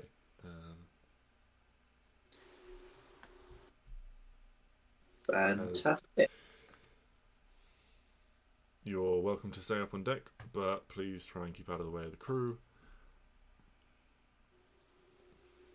If you need anything, just holler and someone will give you a hand. Should not be a problem. We'll keep well out of the way. Piper heads down to one of the rooms and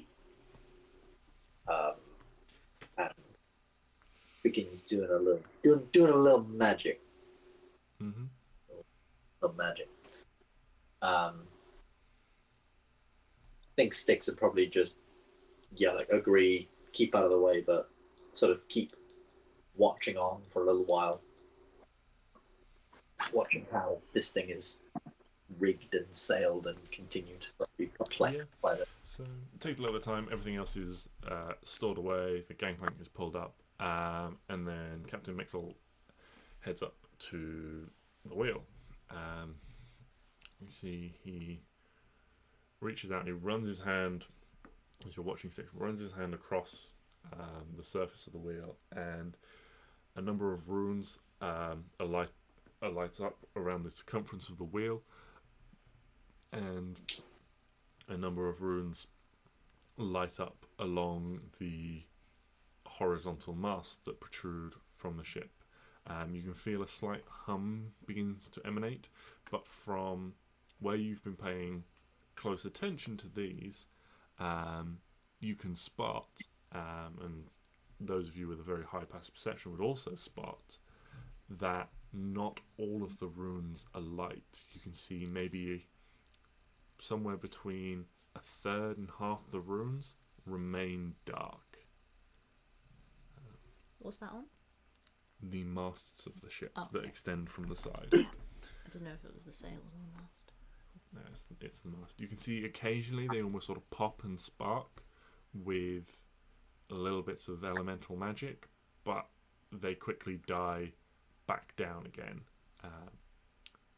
The rest of the runes maintain a continual, uniform, soft blue glow. As the ship slowly sort of rises up a little bit, you can feel, and just begins to make its way, turning in the water before heading in a southwards direction. So, this is where we get to some travel stuff. This is going to be slightly different to the travel over land because you guys are not in control. So, you don't need to navigate. You don't need to scout. The crew will do that. You can scout as well, as you will potentially have better chance of giving any warning should there be any danger. It's up to you. No one has to do those jobs, but you can. All I need now is for someone to roll a d20 for me. Ooh. I don't like pain. I will do it. On immediate Okay. underway. A 14. Okay. Will one of you roll a d6 for me? Sugar nut. I'll do it. Okay, Owen for a I like d6. this the please. bad thing.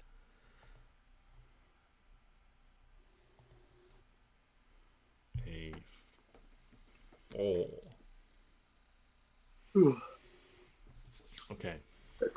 Comes and kills us. You guys begin your journey. Everything feels smooth. There is an element of roll and swell, like you're familiar with from your time at sea, but it is much smoother. Arwen, you would sort of equate this as akin to the next best thing to flying. It is Ooh. smooth and light. I do like flying. Ooh. Wait, yeah, I can fly now. Yeah.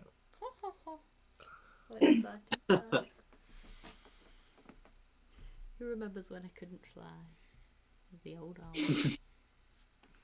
The old bitter Arwen.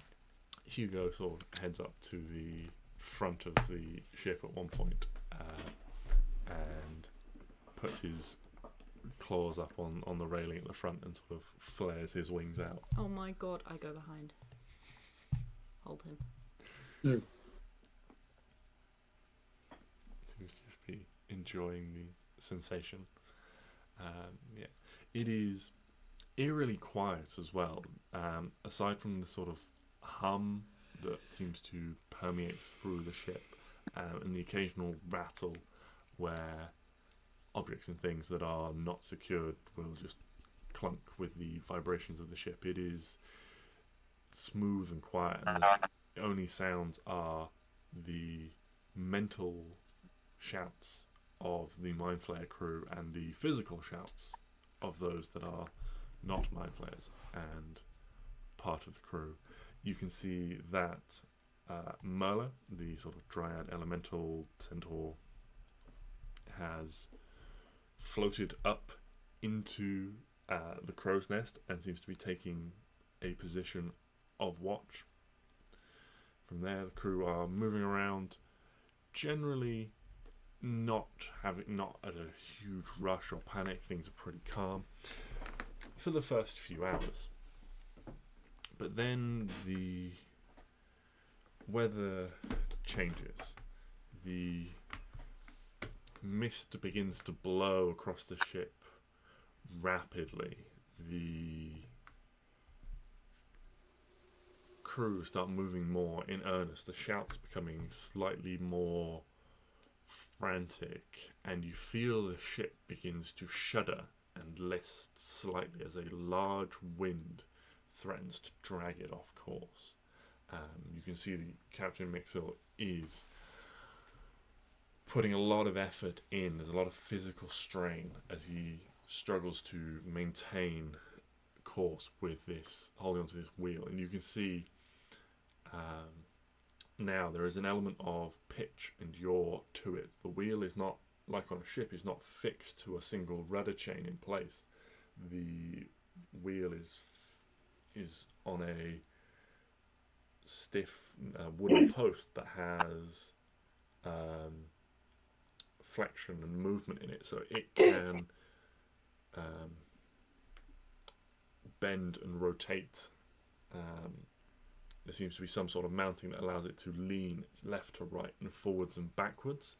And this is also seems to be as much an element of as turning it, of controlling the angle and things of the ship, and the captain is really struggling to fight with this mechanism as the ship is forced to move. What are you all doing in this time? You can feel that there is a strong, heavy storm blowing in.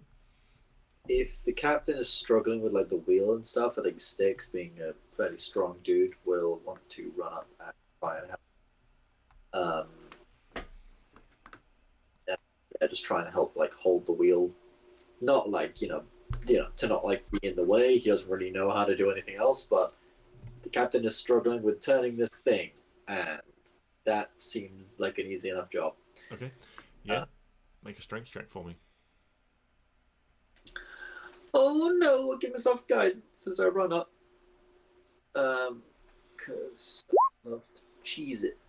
Oh lord, that's a 25. Yeah, 25. That's so one success. You rush over, and yeah, you see the captain is like struggling to hold on to this, and you like get on the other side basically as it's sort of like rocking around, and you like act as a brace for him to be able to lean against it, so he's not having to sort of hold it forwards and backwards and left to right. He can, between the two of you, manage to like lean against it and hold it upright, and then he's now just sort of like fighting to keep it on course as the ship bucks and buffets in this wind. Can everyone make a dexterity saving throw?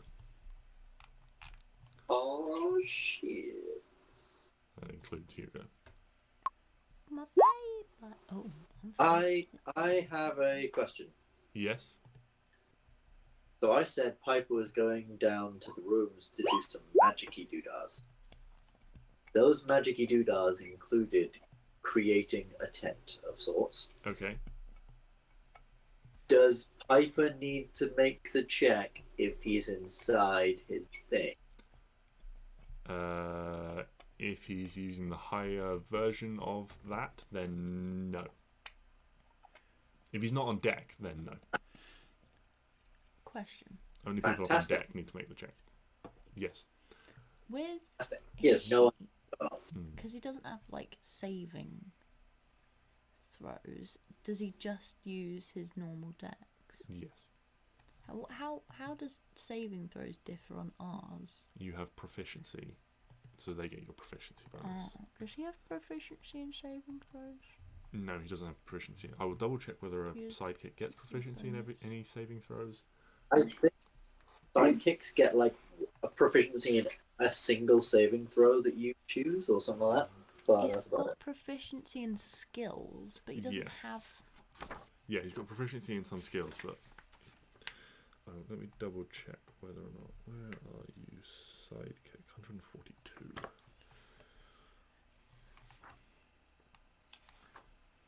He's the expert one, right? Yes. Proficiency in one saving Yes, throw is the of your choice. sidekick- Dexterity, intelligence, or charisma. Yes, I'm right at the start. I mean, it makes sense in so- dexterity. Yeah, realistically, of those, and so yes, we'll remind me, and we'll amend that one afterwards. But yeah, he has proficiency in dexterity saving throws. Can I So write that down? I'll fix it afterwards. So it should hopefully do that Okay. automatically. But yeah, just roll a dex check for him and add 5 At 5? for his proficiency, Flippin' because he heck. has the same proficiency bonus as all of you. 15. 15. That's okay. Okay. It's okay, isn't it? Yeah. Okay. So, as the ship bucks and buffets and everything like that, everyone other than Stix manages to keep their feet. But Stix is thrown to the floor as the ship tosses around in these unstable winds. Oh no, he rolled a 3. Indeed. Who is going next? Who is trying to help next? Sorry, I was looking at all my spells to see if I had anything to do with wind. It's alright. Give me a minute. I should have got the Not do anything. the whatever it's called, elemental one, but I didn't. But oh well. Conjure elemental. Yeah.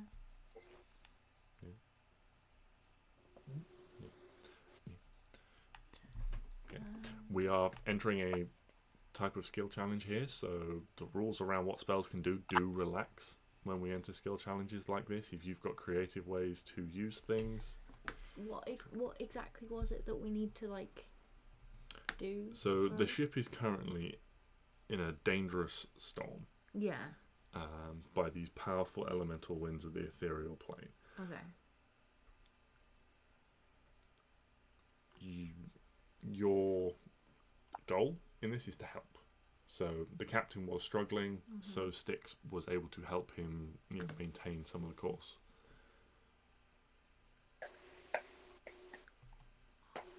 Shit, really?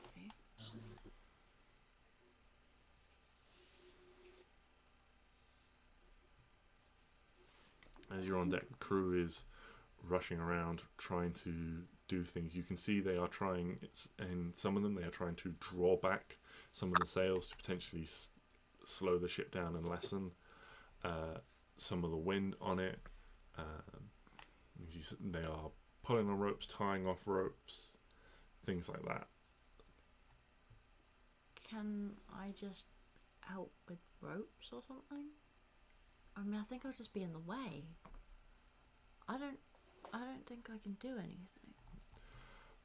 You can see that because of this, the way this storm is kicked up, everyone's like moving around there. Even these seasoned seafarers are having a hard time sort of getting around with the ship tossing and turning. Like you guys, some of them have been thrown to their feet and they're trying to get back up again. You can see that Ko, one of the Durgar you met, when the ship bucked in this wind, was tossed dangerously close to the edge at one point.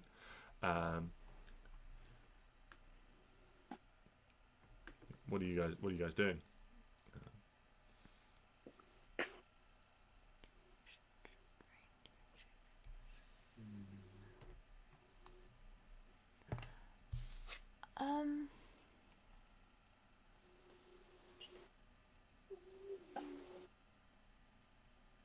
It's basically anything you guys can think of to do that will help the crew in this instance make it through the storm unscathed. Is the storm likely to pass?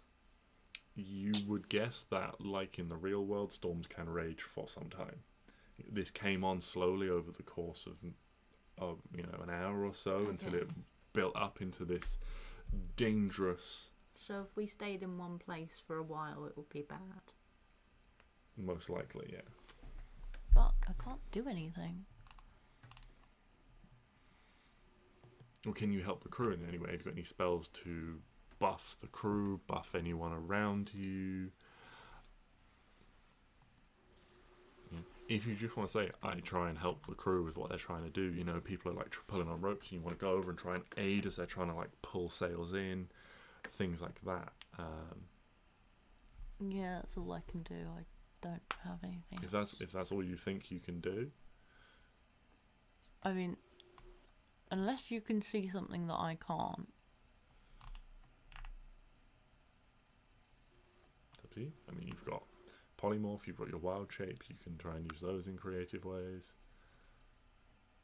Well, I don't have enough strength to pull a boat as a bird.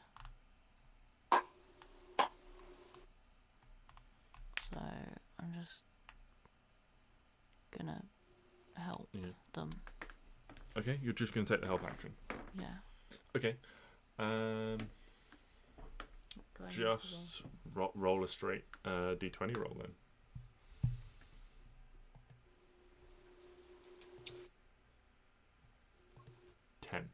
I'm in the way, like I said. It's not good, it's not bad. You're a little bit in the way, you're a little bit sort of like someone's like trying to tie in a rope, pull in a sail, and you're like rushing over to try and help, and then they're just like finishing tying off, and you're like and you're just kind of a bit lost, sort of like moving around the deck and things like that. Mm-hmm.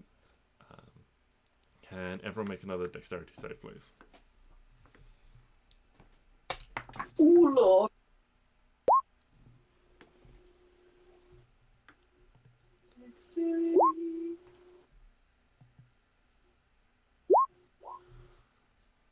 Plus 5. Yeah. So again, the crew is sort of whipped around by these sails, and you can feel the ship moving and shifting under your feet. All of you, doing a good job at keeping your feet. But you see one of the crew, Ko, again, who seems particularly unbalanced in these high winds, is almost thrown into the air as the ship bucks and begins to tumble down,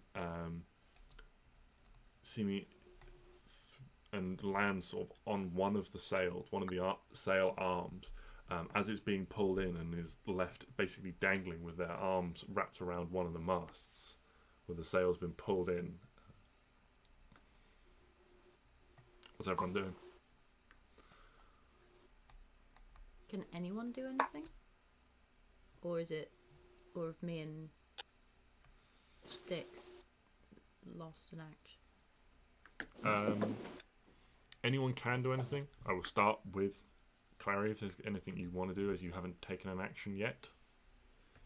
Can I use guide to try and help people with whatever they're doing? Pardon? You just want to try and use the help action again?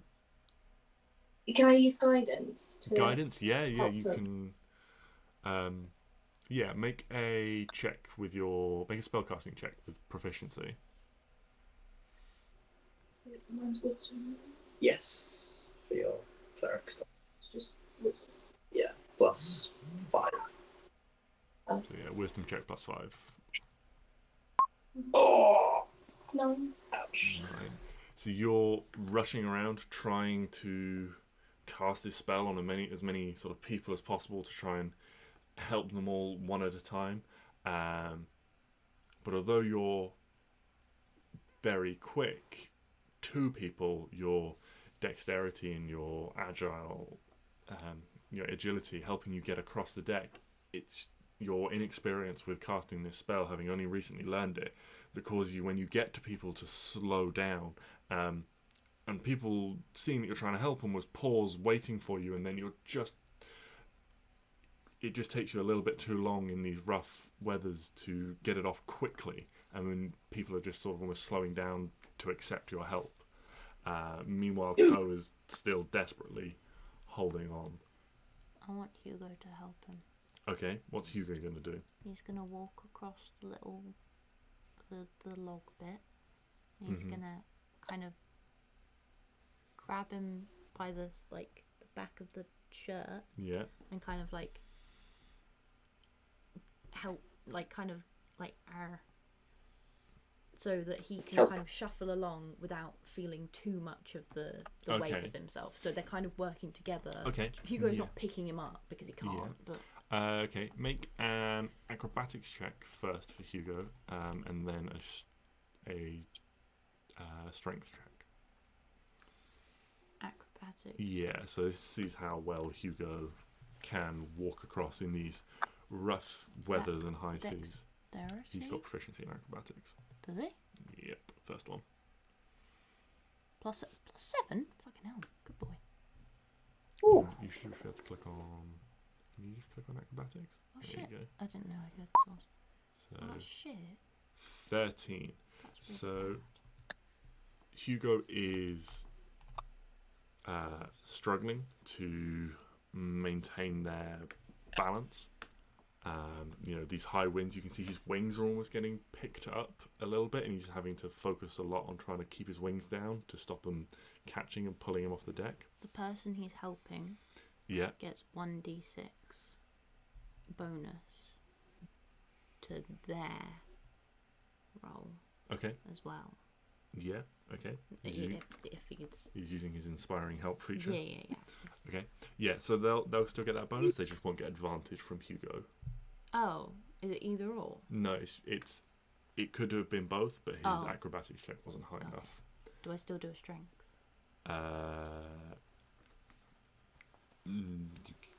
No, basically, because it wasn't high enough. He's not able to, like, his presence is helping, and he's sort of providing a bit of a boost, but he's not able to. He's not actually able to provide any physical lift because Hugo himself is so unsettled. He can't consistently focus on holding this individual. But they are going to make a check, a strength check to see. What's Hugo's D6. bonus? Roll that d6.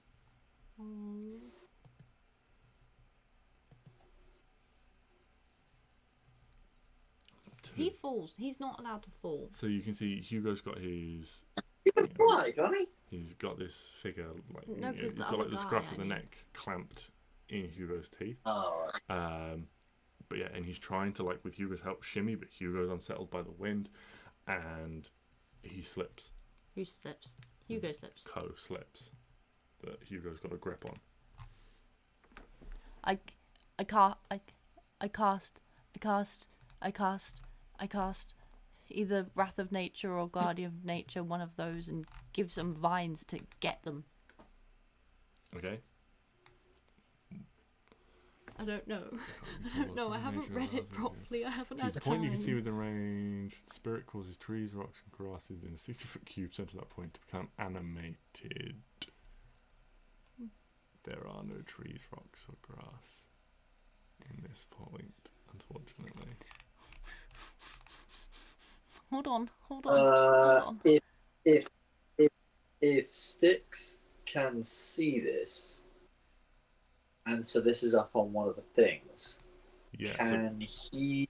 basically what's happened is Hugo's still got grip on this person, but Hugo's legs have now slipped, and so Hugo's legs are wrapped around the mast itself, and Hugo's, like, sat on top of it, wrapped, like, with his, like, claws, like, digging into it. You can see a couple of elemental runes pop as his claws dig into it, and his, like, neck is, like, craned off the side, holding on to this individual.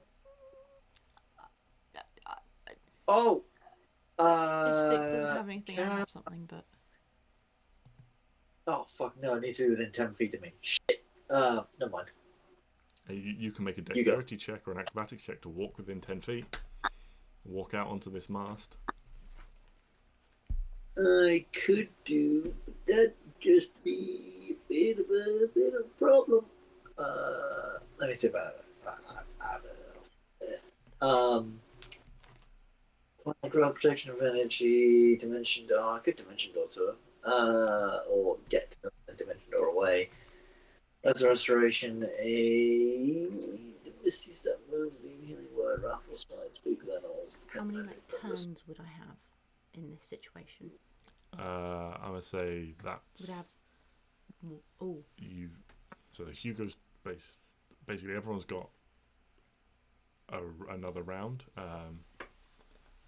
okay. So none of you haven't. Arwen hasn't technically acted yet, Okay. and neither has Stix, and neither has Klari. So everyone's still got an action in this kind of round of stuff. Okay. I cast my fire boy Your fireboy. onto the mast, Yeah. and I get him to fiery teleport back Okay. with both of them. With both of them, You can do that. you can bring both of them. You can bring both of them. Okay. I Yeah. think. Okay. I'm like 99.9% sure it can be up to 4 friends. I think that's correct. Each willing creature within 5 feet of you. Okay. Yeah. So you summon this. Oh no! You summon your wildfire spirit. It, like, this little fox-like spirit appears. It lands on the mast very briefly, and then basically jumps down at your command onto Hugo's head, where Hugo's got this grip on the scruff of this guy's neck. Fiery teleports. There's a flash of fire. Roll the damage for your fiery teleport. Oh shit. That's... Can Stix be ready with some druid craft? As obviously he would have seen the fire. Can he be ready with some druid craft to put out small fires? It only says creature. Yeah, because you wouldn't normally roll damage against ground or anything like that. But Fair enough. you are doing this on the mast of a ship. Yeah, So I was just trying to word my way out of it. You love a bit of word stuff. I do love a bit of wordplay. Look at all of the words. Yeah. Says creature. All the words so beautifully written. 1d6. 1. Two. Two's fine. Yeah, so there is, this like flash of fire. Fortunately, the sail has been mostly pulled in. It seems relatively unscathed, and although there is some scorching across the mast, you don't think you've done any significant damage to the mast. But yeah, there are Okay, everyone's a number of like very deep claw marks into it where Hugo was gripped onto it. But He Hugo, tried his best. yeah, he did a good job. So proud of him. He tried. Everyone give him a hug. But yeah, I used my Hugo action and to give him a hug. use your action to give him a hug. I mean, my action was the spirit, but free action. Bonus action. But yeah, and the two of them emerge back on the deck safely. It is still tossing and turning, very much a ship in the storm.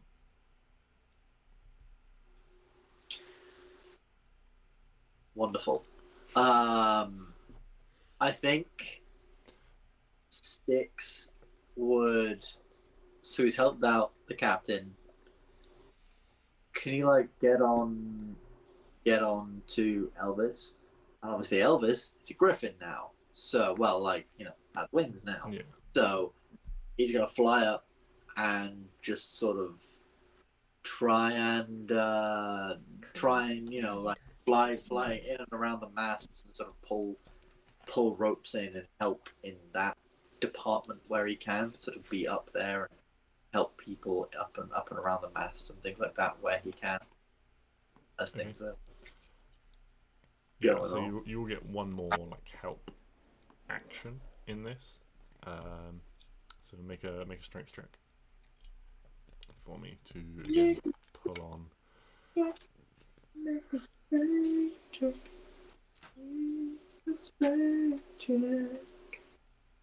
16. Okay. Yeah, so you're doing a good job. Like where ropes are pulled up and run down the mast, you're just pulling from up high from a different point to try and feed them in as they turn that corner and pull them down and ease the job of the people down below. What's everyone else doing? I've used everything I have. Okay. You're Arwen. I mean, on my turn. No, this is a new. Oh, it's a new turn. Oh, yeah, you've all as the storm is going. These are continuous things. You and Klari both have one more thing to try and aid this ship. So far, you've got 2 successes and 2 failures, so it hangs in the balance. Oh Lord. Hang in the balance. I've got nothing fun. I've got nothing fun to give you.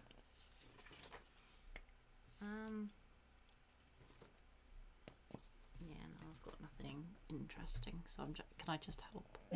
Okay, yeah, just a straight D20 roll then.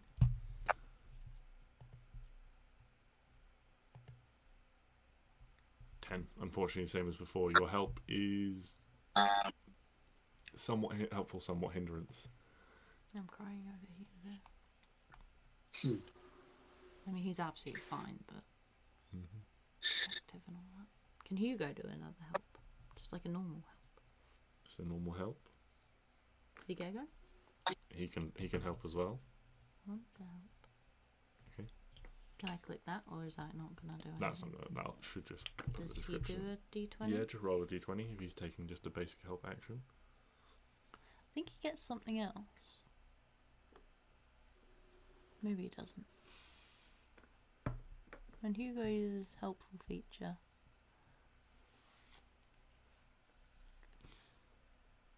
Oh no, it's just in damage and stuff. Okay. 19. Oh, look at him, so cool. Yeah. So Hugo is actually really helpful. The stuff with getting Co back on the ship and stuff like that. Give him a lick. Give him a lick. Okay. But yeah, like Hugo is like almost like stuck to Ko at this point, just going around where they're doing various things like battening down, helping like push like loose barrels and things that were like on the deck, and stuff like, you know, one of these barrels being used at a table at one point and stuff like that. Yeah, so that is that 4 and 4. Yeah. So I've evened it up nicely. Yeah. no pressure, Klari. No pressure. Use pressure.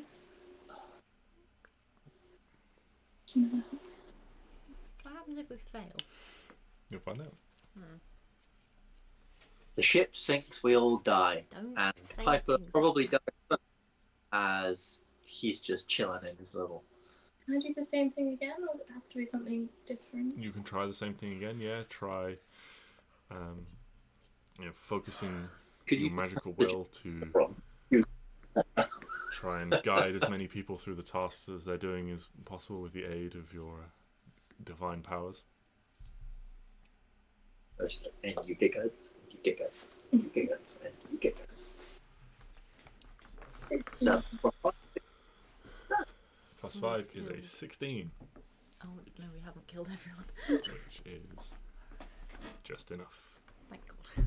we get both done. So, yeah, it takes you a bit of time, but the scary incident where you nearly lost a crew member galvanizes you, and you, now with the practice of trying to build up casting this spell quickly, running through the verbal and somatic components, you are able to move around the deck more quickly and quickly give people the guidance they need to complete their various tasks and things like that. And it is an exhausting process for all of you, trying to battle this storm, but the crew, with your aid, is more able to deal with it, and eventually, after a number of hours of being battered around, pushed around, and the ship being tossed and turned, with the creaking of sails and the straining of wood, the wind slowly begins to die and things become more normal, more peaceful across the ship. The sails are rolled out again to their fullest extent, and the ship coasts smoothly once more.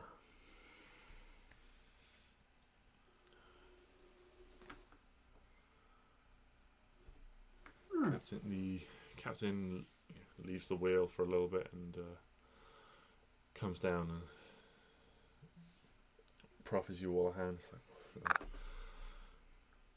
that was one of the storms I was talking about. Fortunately, it has only, well, has not delayed us too much, but and is not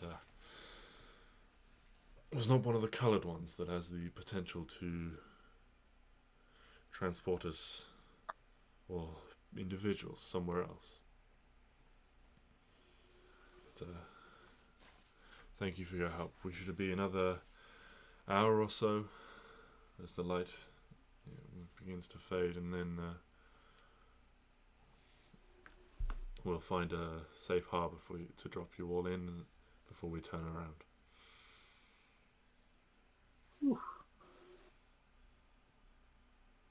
Well, glad we could make it through that. All right. Yes, safe harbor would be quite nice. Yeah. Cool. Yeah, there is a little bit of camaraderie shared between you guys and the crew now, particularly Ko, this grey-skinned dwarven figure. Starts pulling out little, like, cracks open a small barrel and starts pulling out what looks like sort of strange little dried fish, and starts tossing them to Hugo.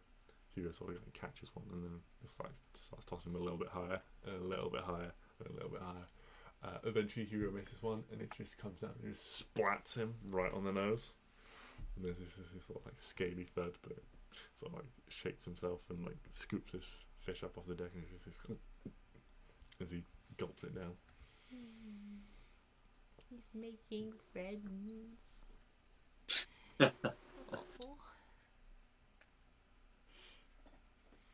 Glad the big It is at this aren't point. eating him.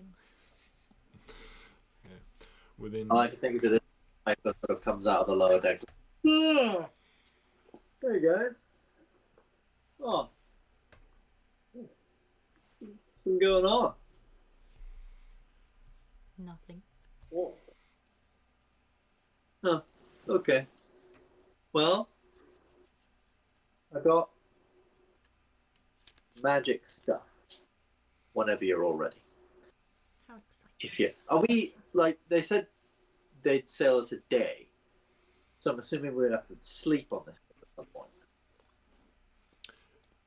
Yeah, well, the captain just came up and said they would drop you off within. They probably expect to start within the hour. So from that, with the light beginning to dim, you take that to mean that the remainder of the day he's decided to travel. Yeah, that's fair. Okay. Yeah. So yeah. Piper's got his shit ready. Downstairs in the thing. Just sort of came up to see if anyone needed a hand with anything, and realizing that no one does, he just heads back down. Okay. Yeah. So a little while later, the sky has properly started to dim. Towards that level of low light that you were familiar with, sort of overnight, the light not completely fading as it does here, but certainly getting dim light towards darkness. Dran comes up to one of you guys like, we'll probably be docking in a little bit. I went down to your cabin to inform your friend, and I couldn't. Well, he didn't seem to be there.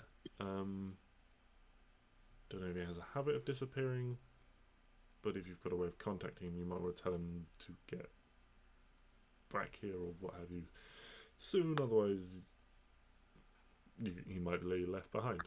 The elk or the person? Pardon? Did you say the elk? No, but he's talking about Piper. Oh, he's in his weird little tent. Don't worry about him. Well, I didn't see anything in the room. You might.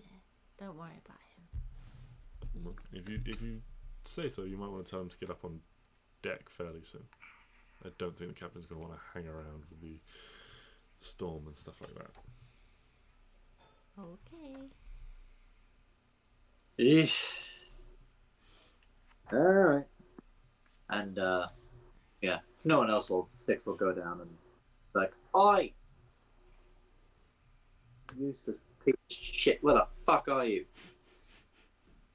Sorry. He's Get gonna upstairs. leave you behind.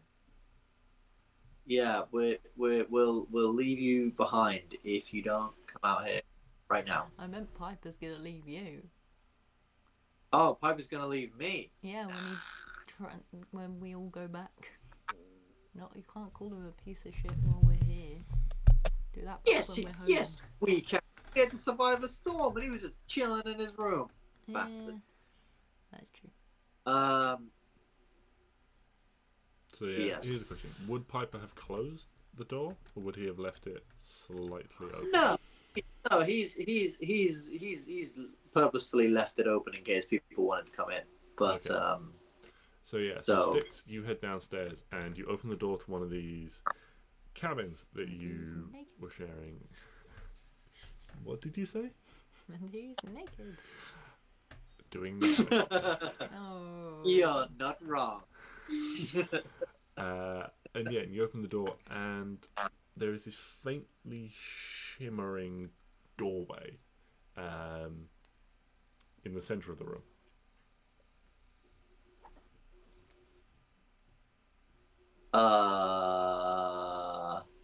As in Piper's Good, door? good, Sir As in Piper. Stix opens the door, and in the middle of the room there There's is another another door. faintly shimmering doorway. Oh. Just in the center of the room. That definitely wasn't there when you guys first came down to the cabins. Guys.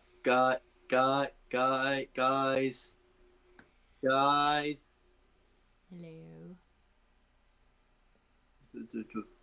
Are we being invaded? Aliens. You open the door. Okay. Stix pulls out a sword, pushes it open, peeks inside. What the fuck's going on in here? Is it aliens? Well, Piper, would you like to explain what they would see as they step inside? Yeah. So in Harry Potter and the what's that fucking one called? The Goblet of Fire. Yeah. And in the movie when they have those like tents at the very beginning in that like Quidditch tournament, they go inside and it's like all like comfy, cozy, plush stuff and everything like that. It's very much like that, but sort of like a Middle Eastern twist. So it's like like all like tent stuff hanging from the ceiling, and there's no like chairs and stuff. It's like massive cushions. There's like a big fire pit in the middle, and it sort of like heats up the place. There's lots of like low lit lanterns and tapestries over the wall and all sorts of lovely stuff. And then in the sort of center, there's like a big map of Amber. Amber, Kavran. Along the like outsides of the things, like the entrance is one way in, and then there is 1, 2, 3, 4. So technically, there's like 5 sides to it. The entrance is one, and then there's like 4 other sort of like, I guess you would say, like tent openings that are like already open, ready for you guys to go in, and they're like big rooms. One has like lots of like climbing stuff and loads of books in it, like almost like one side of it's like a big like massive bookshelf, and one side of it's like almost like a climbing wall that sort of like goes up and all like around the thing, and above it says like written in like cursive writing, like Klari. Actually no, it's probably like embroidered into like the tent opening. In one there is like a really big bed, and then at the foot of that bed there's like this massive, essentially like a dog bed, but around that is like a big bowl that you imagine is for his things, like where he can keep his hoard or whatever. As well as like in like Arwen's room, there's like archery targets like just in really random places around the room and stuff like that. And like a cat scratcher, but like a really big cat scratcher in one side, like a really big cat scratcher. And then his Stix's one, there's just like loads of plants and shit just everywhere, just like loads and loads of potted plants all around the space, and just like a big hammock hanging in between. And then the last one's shut, like completely closed shut. Can't quite see what's in there. But yeah, Piper's just sort of getting things ready. He's like, I was awaiting all of you for the past several hours. Very rude of you all to keep me waiting, I must say. We need food before we go, because it is scary. So, clicks his fingers, and out from the sort of like ceiling, like out from folds in the tent and stuff, these acrobats that are wearing like, you know like those like super happy and super sad masks, those like ones. There's like acrobats and like like tight clothing and stuff like that just like flip into the room and like somersault and roll and stuff in the room, but they're holding these trays like with perfect precision, and they'll just roll into the room and then display several trays of perfectly created bacon sandwiches.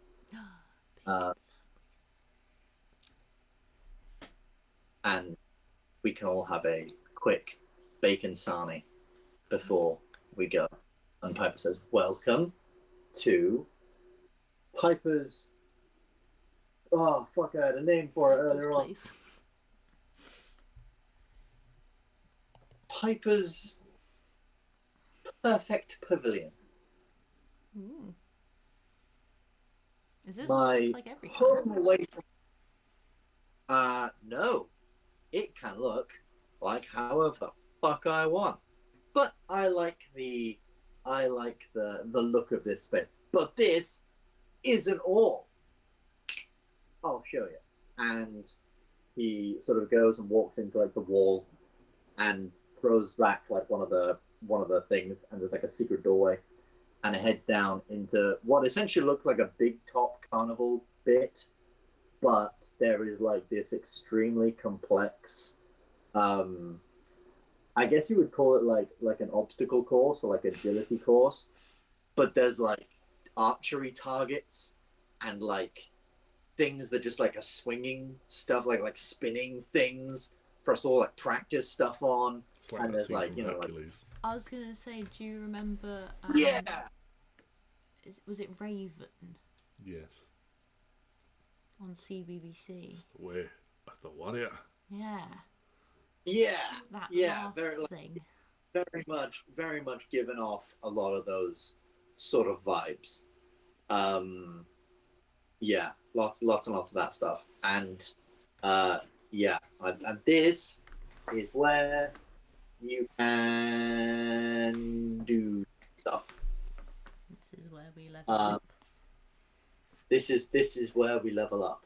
Sadly, I don't think we can really level up here because the things that you fight in here aren't real. Sadly, they're just strange. They're my friends, but they can't speak, nor can they really do anything other than bring me things and do flips. But they're a lovely bunch of people, not very good actors. And you can see over in like the far end of this like big top place, there's like a big stage, and there's also like props and stuff on the ground, like different masks and different costumes and things like that are just sort of strewn about. Piper's clearly tried concocting a play here, but it maybe didn't work, or he just hasn't cleaned up. But yes, this is the tent.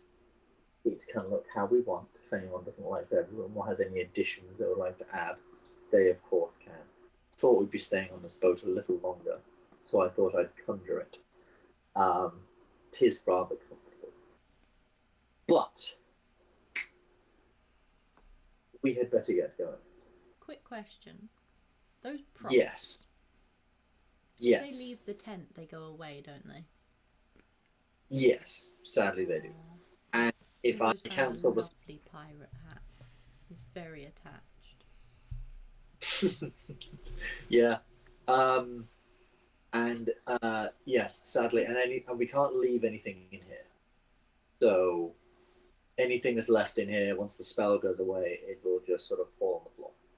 So make sure you pick up your shit, because I'll know if you don't, because it'll just fall on the floor once the spell's gone. Every single time every time we do this, Hugo's gonna find something from that box and put it in his little hoard area. So you've got to remember all of the stuff he's put in there, because otherwise he's gonna be sad. All right. Well, I think I can make, anything, not anything, a non-magical thing in that box. So sure. Every time he goes, the box is full once again with other props and other things. Hugo just turns up with like a pirate hat and an eye patch and a little fake cutlass and belt. Oh man. He's collecting. Yes, we're going to do our own rendition of Treasure Island. Be there next Friday. I love it. tickets sell out fast. Anyway, obviously realizing we don't have a lot of time before we're sort of parking up for the night, and they're giving us their leave. Probably cancel the spell. Well, wait till we all get out and finish our sandwiches, and then cancel the spell. If we're still in there, do we get dead? Yeah, we get shunted out. Oh, okay. So we don't get like sucked into another dimension. No. Okay, that's fine then. No. Technically, this is another dimension. Yeah, but we don't just like stay there and get trapped. No. No. No. As cool as that would be, no. I don't think getting trapped would be cool. Well, no, but imagine if I could just like shut it off from the world, and it would just be like our little like place. It'd be great fun. It's almost like we had one of those, but Helena ran away. I never see her. Oh well. Continuing onwards. So, you all exit Piper's perfect pavilion. That's going to be fun to say. Make your way up on deck. The crew is pulling in the sails once more and docking the ship at a open expanse of coastline. You can see a short beach with trees and wooded area beyond it.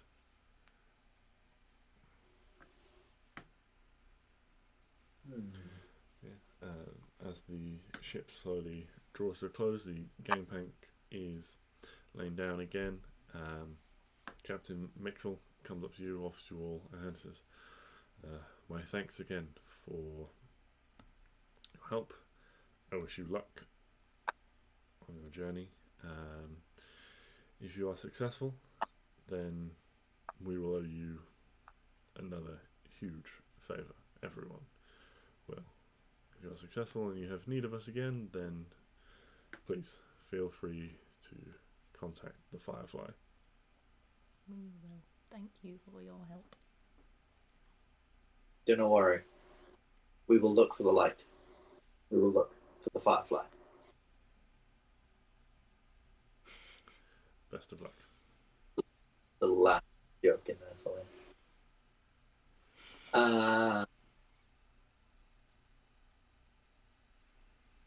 Cool. Thank you. We don't need luck, because that won't fucking help us anyways. It's only a D4, isn't it? Oh no, you get to reroll something. What is luck? I've forgotten. What is luck? Maybe don't hurt me. Stix cries in lack of luck. Doesn't Piper have luck? No, Piper does not have luck. Piper likes to think he has luck, but he does not have luck. He has bardic inspiration and jack of all trades, which just gives me stuff. Has anyone ever had luck? Yeah, Stix did. Stix had luck. He got rid of it. Oh. Silly boy. Yeah. Felt like too much of a cheese. Didn't really feel very Stixy. And I realised that I could get the level ups I wanted to get Stix to have 20 charisma and 20 strength. Fair enough. Indeed. You all make your way down. The thick mist of the sea swirling around your feet as you exit the gangplank and make your way up to the beach. The sand here is a much lighter colour, certainly not as dark as it was further up the coast. It's pink. And within 30 feet or so, you are off the beach and into the tree line. The mist around here, now you're back on land, you can see doesn't seem to be as intense, whether it being through some magical means or some natural phenomenon. Further north, it was much thicker, much more pressing. You now have a slightly larger range of view, having exited the ship at this point. It is still very low light. You are in the early stages of what passes for night in the ethereal plane, and as you depart, the ship readies itself once more.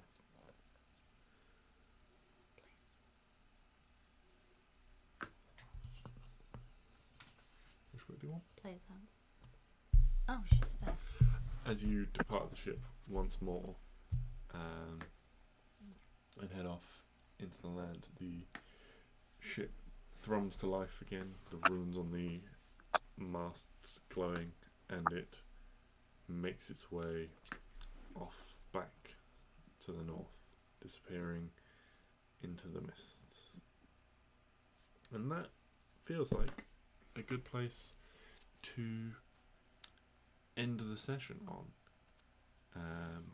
Just one quick question. Are you going to camp here, or are you going to continue journeying on foot?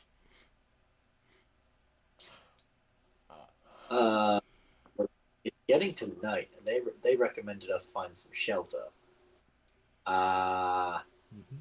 If I'd have thought, I would have casted the mansion not on the thing, because I thought we were going to be traveling for like a full day, like sleepy time too. But I did not. If you're So choosing to rest, you can throw up the dome. You can all get a long rest, and we will pick things up the following morning. Yeah, that's probably what Piper would do. Just throw up the dome, get some rest.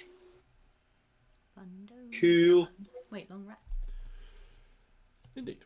Oh. Long rest. Boop. And we will pick things up at the beginning of next session in the morning, where you start your journey once more.